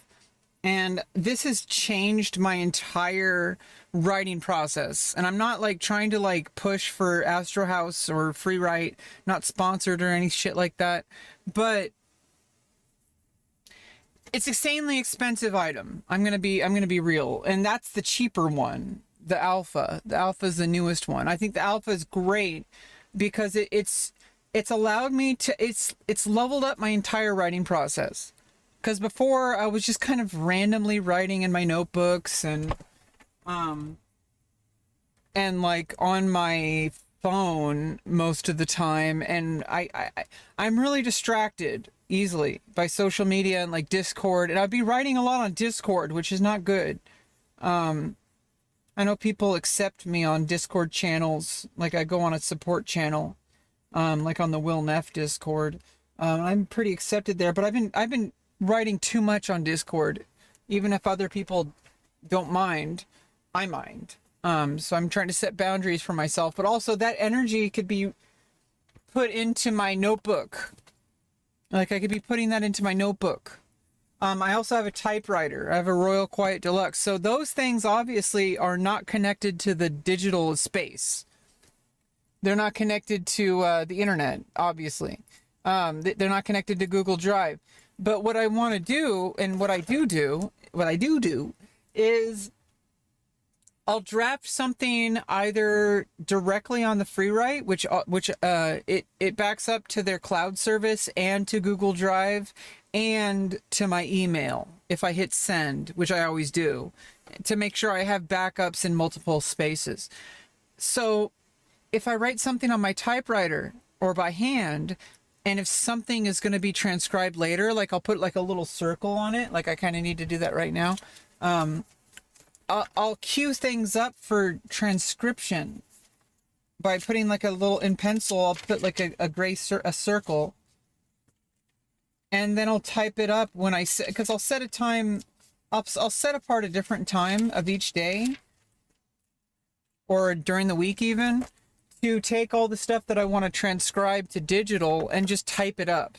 And I might even add a couple stuff while I do that. That's like basically the first run through for revision. And then later I'll bring it up and I will either just copy paste it into WordPress to be published to my blog, or obviously for stuff that needs further revision or like citations, like if I'm doing like a bigger, right now I just want to publish to my blog. I'm not necessarily trying to do super deep dive articles. I'm not really trying to get, I'm trying to do quantity over quality right now, because I need to consistently be uploading published articles like every day, because I've only published like 4 articles the past 4 years. That's 1 article a year. That's disgusting. I should be doing 365 articles a year at least. And I should be writing a lot more and publishing a lot more, going from draft, revision, publish. And right now, quantity is more important than quality, because quality can come later. Later on, when I can start meeting my deadlines on a more consistent basis, because I'm setting a daily deadline and the whole day is the window. So as long as I publish every single day, eventually I'll start closing that window down into like, I want to publish every single day and queue it up for this specific time. And it has to be published by this time. I think 10 a.m. is my goal. It might be later. Maybe I can set it by 5 p.m. because that gives me a 9 to 5, right? That mindset. So if I set up 5 p.m. as my specific goal later on, but right now, the whole day, at any point in the day, as long as I hit publish, I met my quota, because that's a deadline for me. I need to meet deadlines. If you're a professional writer or a professional anything, you have to meet deadlines. And if I can't meet deadlines, I can't be a writer, period. No matter what I write. I need to meet deadlines. Like that's a solid necessary skill. And so I'm training that. And so quantity over quality right now. I'm putting up garbage right now, at least in my opinion. It's basically just thoughts that I have, about random things, like a YouTube video I watch or something, and like I start writing, because like what I'll do is I'll usually be on my phone and I'll type comments that are like paragraphs after paragraphs. It's like, why not just type it up or handwrite it and then polish it up and put it on my blog? Like make like my comments into like super comments, basically.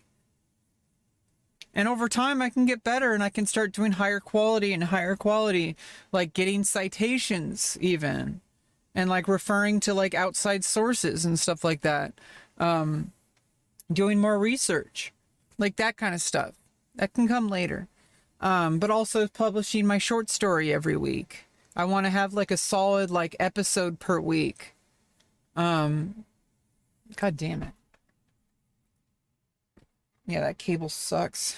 I think I bent it at one point. Like it's, God damn it. Yeah, stuff that I get breaks. It sucks. I mean, that's just how things go. But yeah, I forgot what I was talking about. Basically, I want to be publishing every day. And I'm doing that now. But oh yeah, like my writing process. So like, I'll write by any means possible. I am not glued to any one device or tool. I'll write by hand. I'll write with my fountain pen. I'll write with pencil.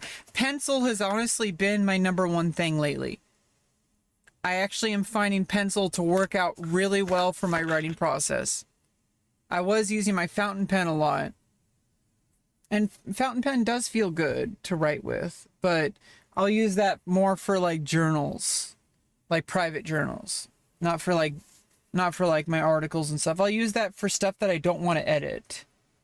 Like that I want to just do free writes and not worry about anything, like just keep going forward kind of stuff. I'll use my typewriter. Every single tool is just a tool that sparks different pathways in my brain. And I try to avoid my computer and my phone, but I also have setups for my computer, phone, and laptop. In fact, my laptop, it's not even, I completely uninstalled. I don't have the Wi-Fi driver installed. It's a Linux laptop. And I don't even have the Wi-Fi driver installed. And I'm kind of keeping it that way. And I just back up stuff to a USB drive or an SD card. And then later I bring it to my computer and upload it to Google Drive to back up. Because I have a Google Drive folder that I use. But honestly, I'm saving like computers and laptop for the final stage of the process, because then that's when I open up like LibreOffice, which is basically Microsoft Office or Microsoft Word. Basically, I'll open up LibreOffice Writer, and I have a format that I use. I have a template that I use, and I'll just slowly like copy and paste from all my sources. So basically, I'll use the free write to consolidate all my digital versions, and then when I'm ready to edit to get ready for publishing, I'll copy paste all those into the document, and then I'll work with just the document, because then I can finally get it ready for publishing. And then that's a completely different mindset that I'm in. I'm not writing, I'm editing at that point.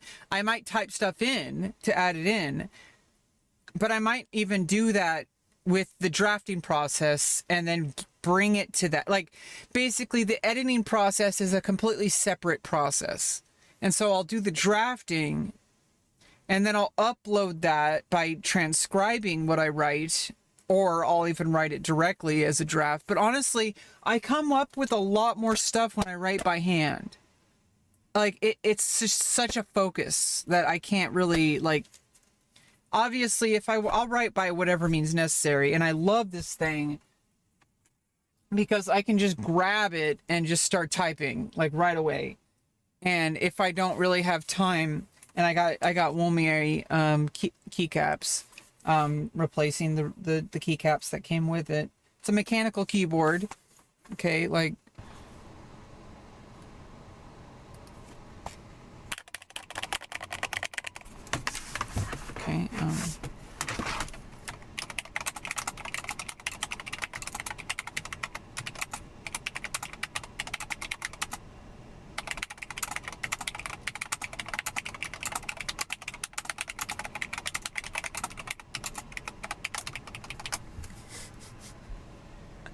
Yeah, so like, sounds pretty creamy, I think.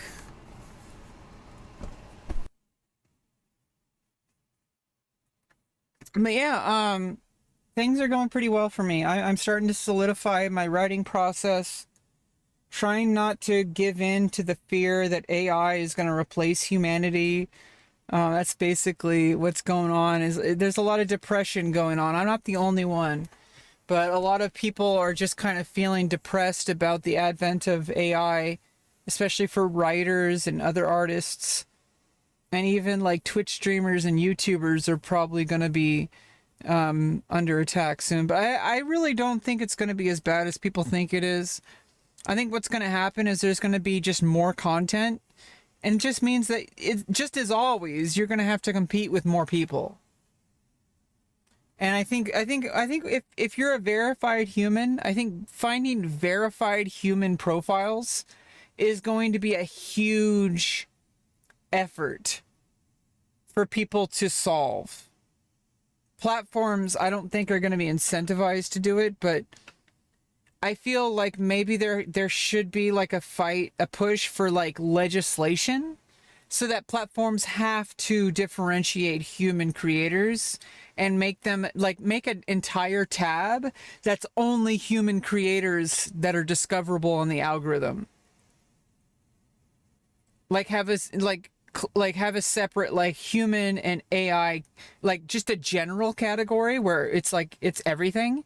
But there should be like actual legislation to force companies to verify humans, like under penalty of like fraud, like actual legal repercussions. Like you have to act, unfortunately you'd have to sacrifice your privacy. Like you'd have to verify, if you want to become a verified human account, you'd have to like document with like your identification of like whatever country you're in, like your passport, or even like unfortunately you'd have to like if YouTube was forced to do that by the government, like, you know, like to force that if you wanted human verification, that it would put you in a separate algorithm that's human only, with only human verified accounts, which obviously there's going to be people committing fraud, of course, but those people would get punished by the law. That's the thing. I think that's going to be like the only defense that we can have in the future, because platforms are not going to be incentivized to do that at all. It's going to be way better for platforms to allow AI to mix in with humans, because it's all content and it's all ad revenue. They don't care.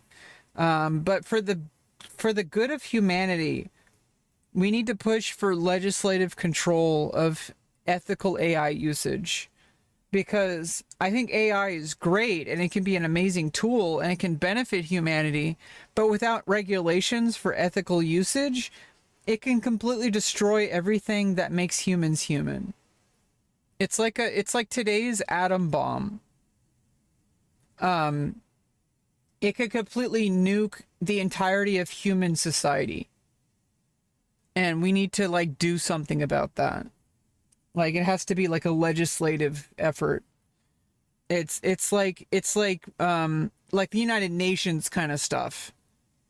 Like there needs to be like an international coalition to fight back against unethical AI usage. Like that's the Cold War of today. Like that's the modern Cold War right now, is AI usage.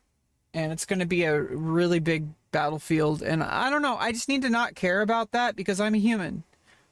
And I can't be an AI, and I can use AI as a tool. And I do think that humans with AI is always going to be better than either on their own. Maybe not, I don't know. But I do think that like if we can utilize AI but without sacrificing what makes us human, then I think we can go really far. And I utilize AI for my writing. I'll do it to like make, there's bowling balls inside of you? What the fuck? I feel like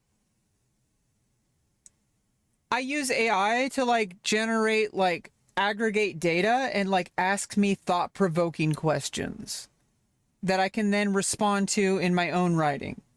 Not using AI as a replacement, but more as like a tool to like ask me questions. Yeah, bowling balls. I don't know how they got in there. Was that a transporter accident? Is Star Trek?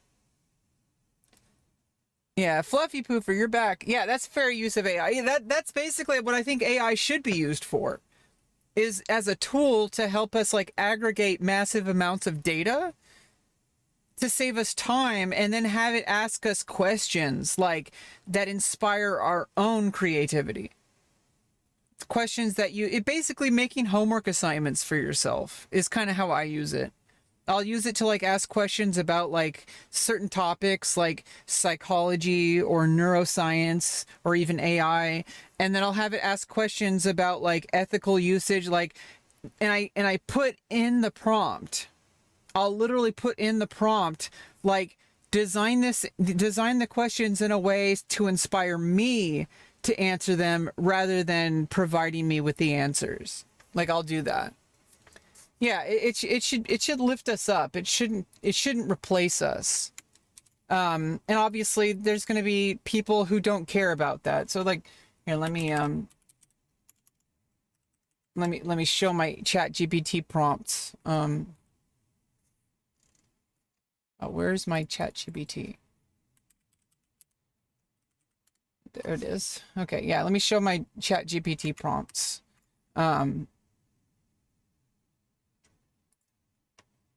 I'll show you how I write my prompts, how I engineer my prompts.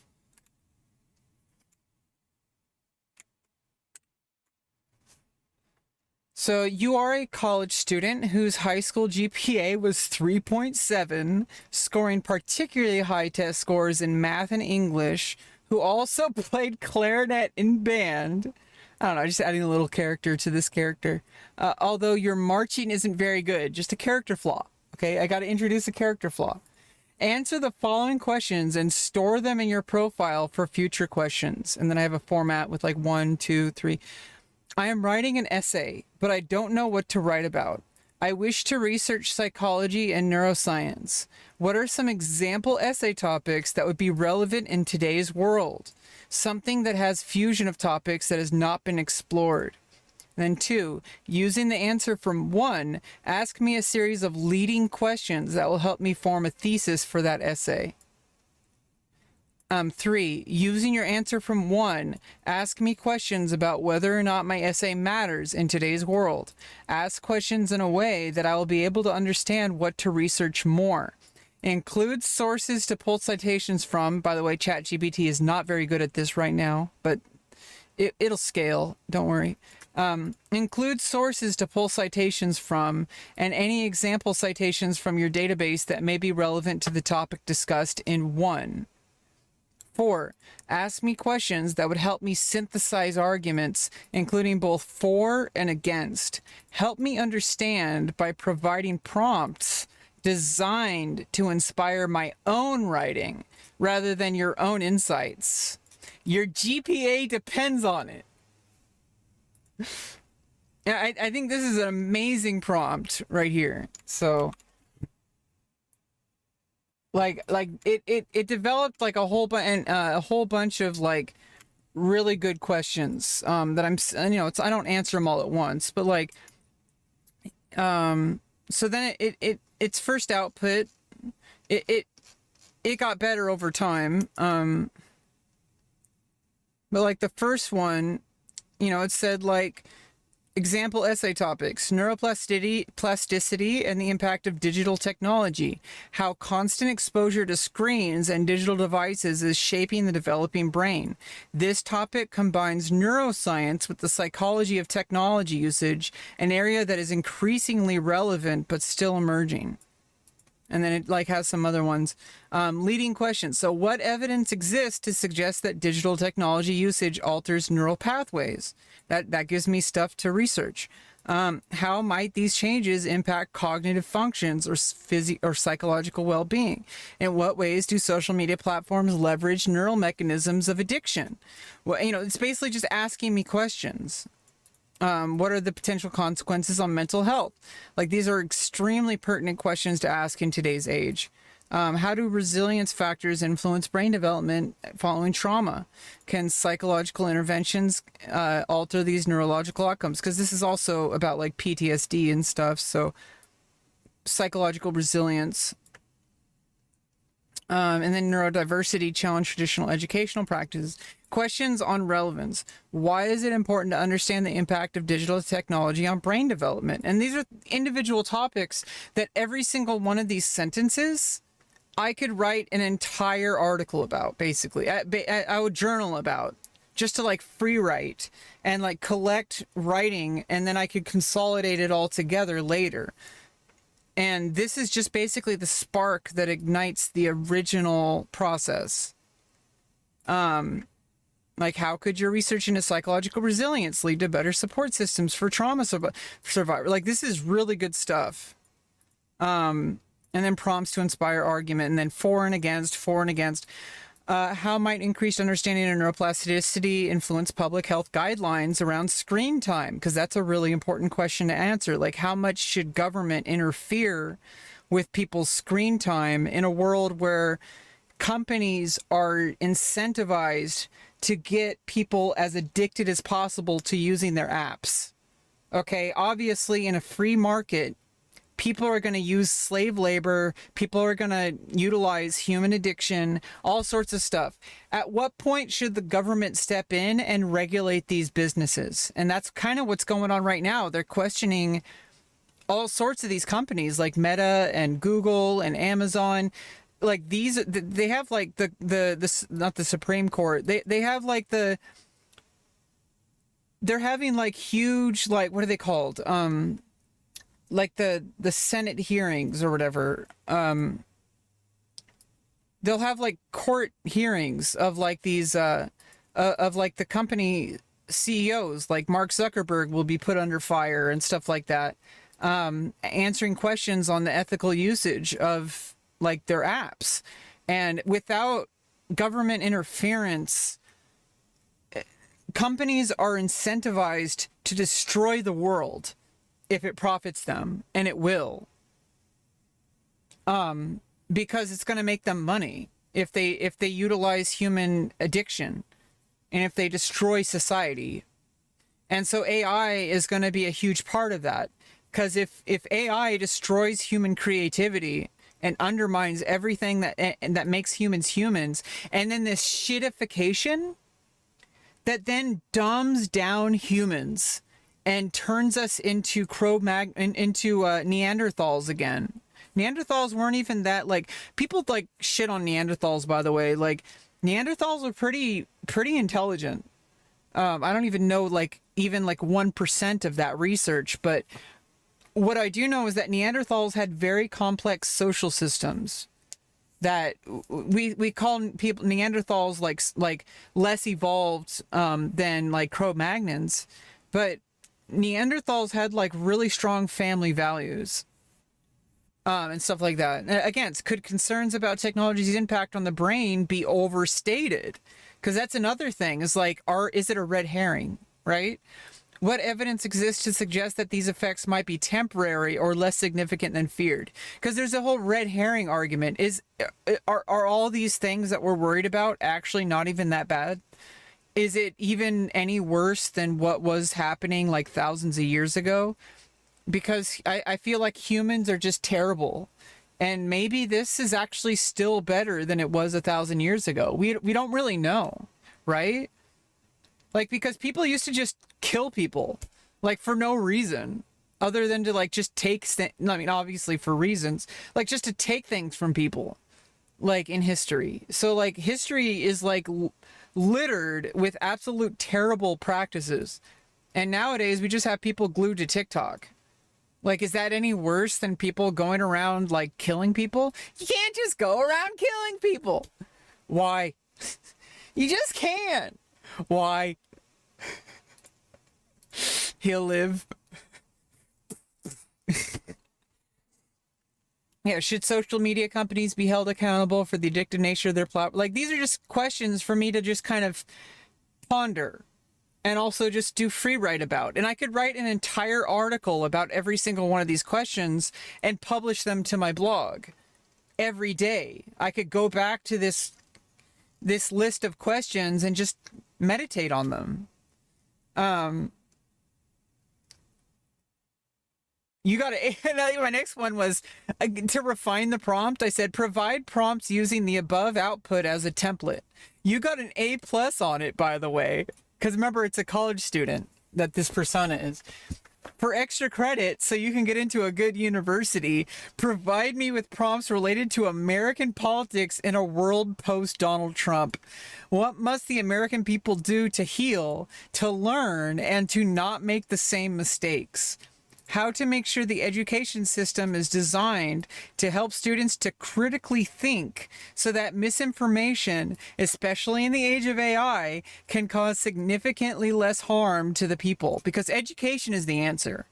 If people can critically think, then it doesn't matter how much AI undermines humanity. But if we get into a Wall-E type future where people are just consuming content mindlessly, you know, like, there's always going to be brain dead people who just consume content and eat garbage and, you know, whatever. But it's just like, we can try to mitigate that through legislation, at least. Remember to design your output in order to inspire my own creative thinking rather than doing the work for me. Yeah, you got to praise the AI. You have to call it a good boy. You have to call it a good boy. Yeah, and so now it kind of refined the process, like, for and against. You know, I thought these were really good output. I think, and then I asked later, I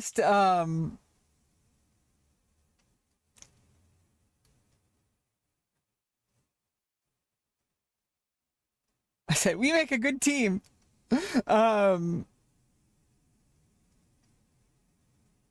Okay, yeah, I said, explain to me in your own words what all of these prompts from today mean to you.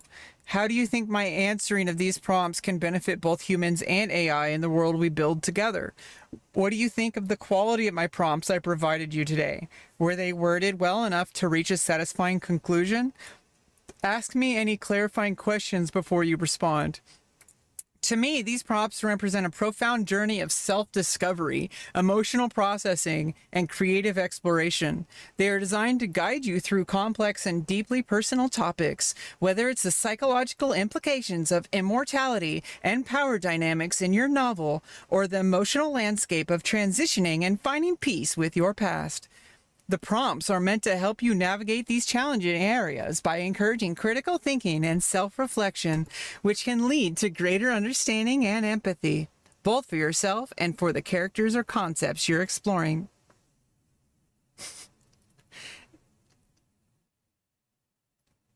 Your answering of these prompts has the potential to benefit both humans and AI in several ways.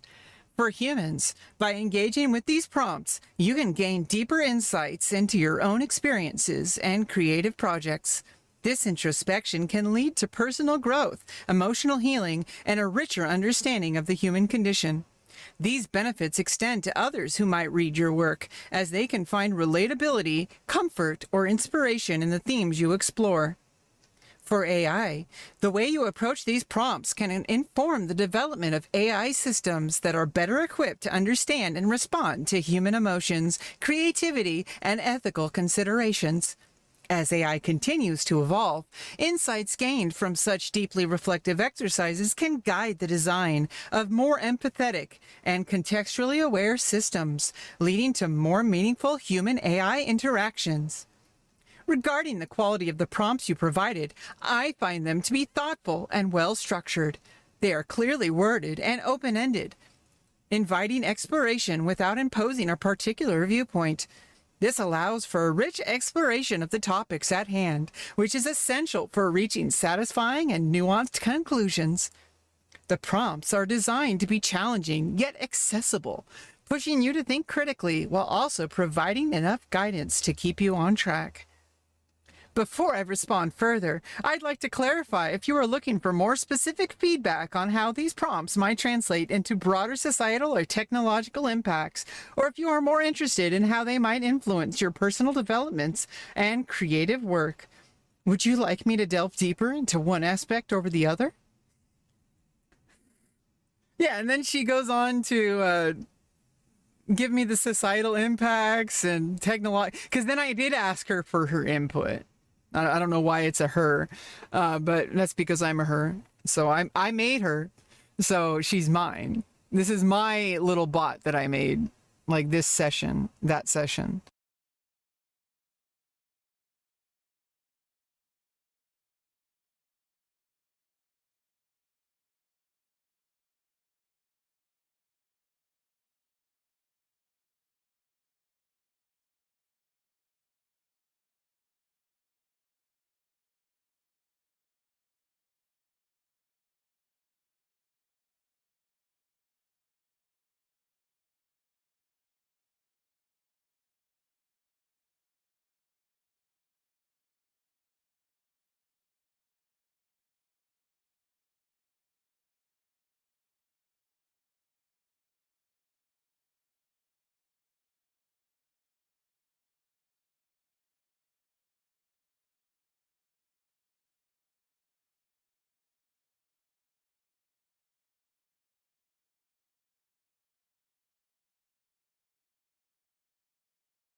Yeah, either way, welcome back. Oh, you think, oh, oof, I've been talking this whole time. Holy shit, I forgot I was muted. Yeah, sorry about that. I mean, were you hearing me talk about other stuff when I was talking about my blog? That might be on your end. Maybe you accidentally muted. Because you said you were going to check out my blog, and we were talking about the... Oh, because I muted, yeah. I accidentally clicked the wrong button and it muted everything. I have a panic button, and I have a 3-second render delay. So I'm going to count down from 3, 2...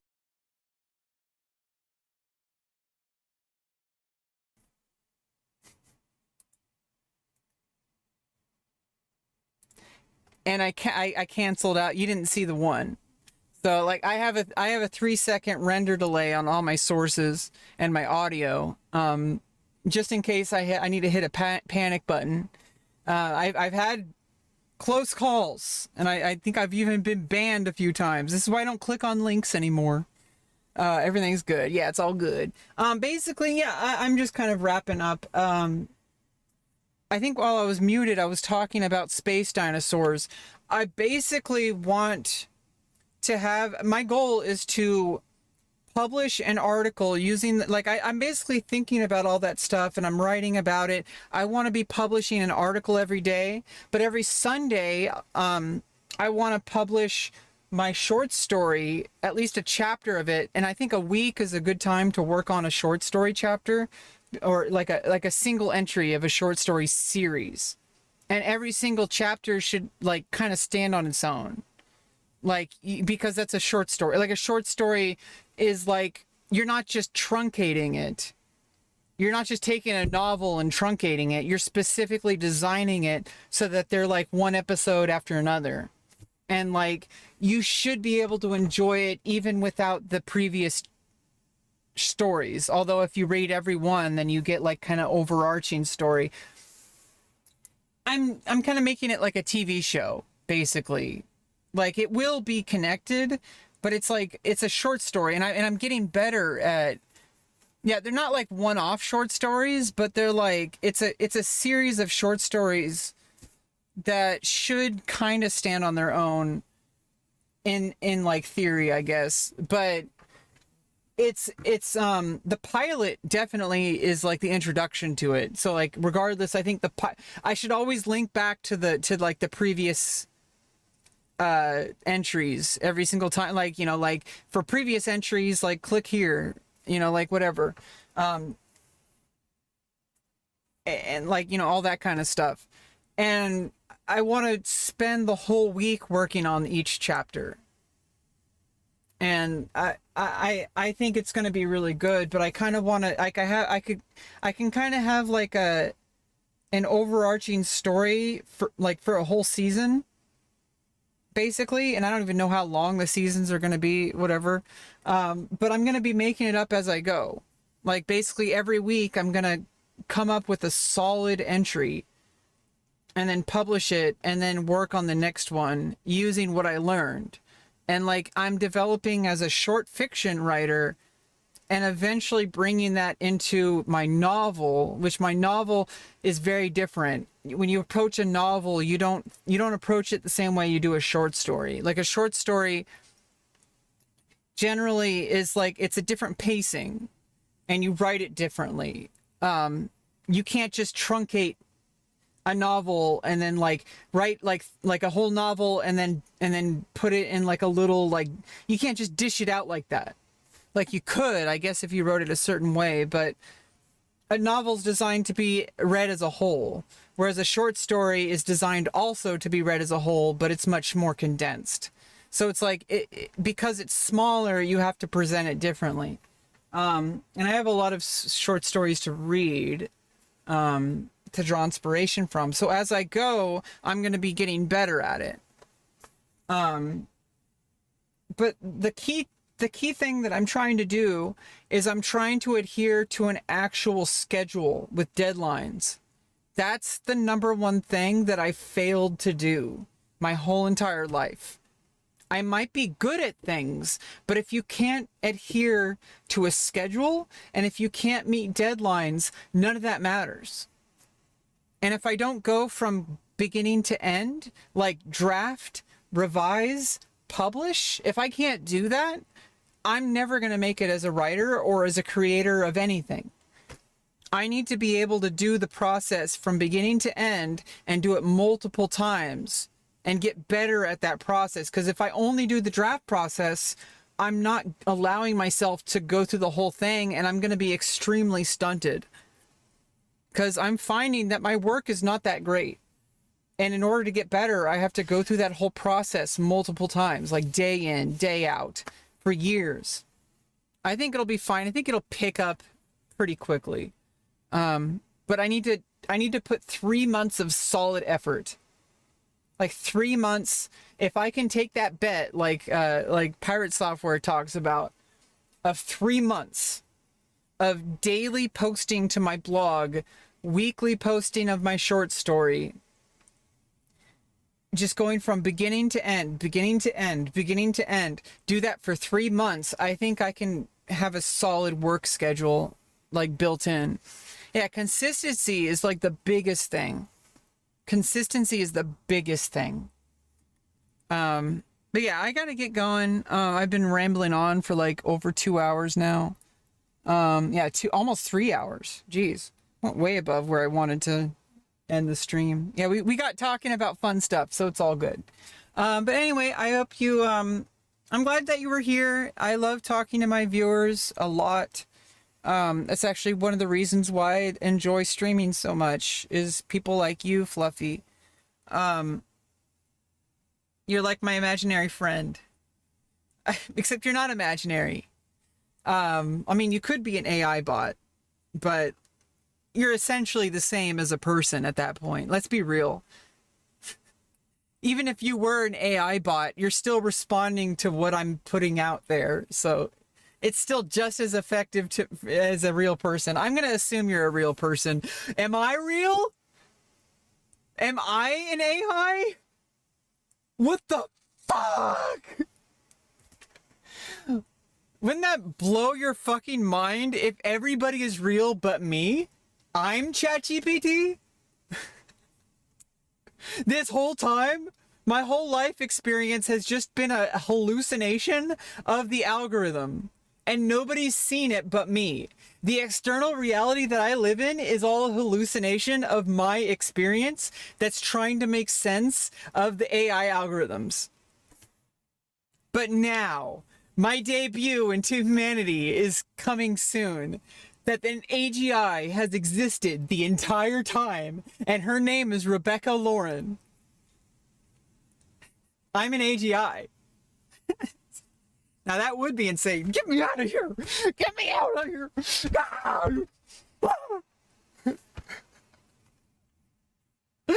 They're gonna put me in the rubber room with rats! And the rats drive me crazy. So they put me in the rubber room with rats. Yeah. Anyway, bye-bye!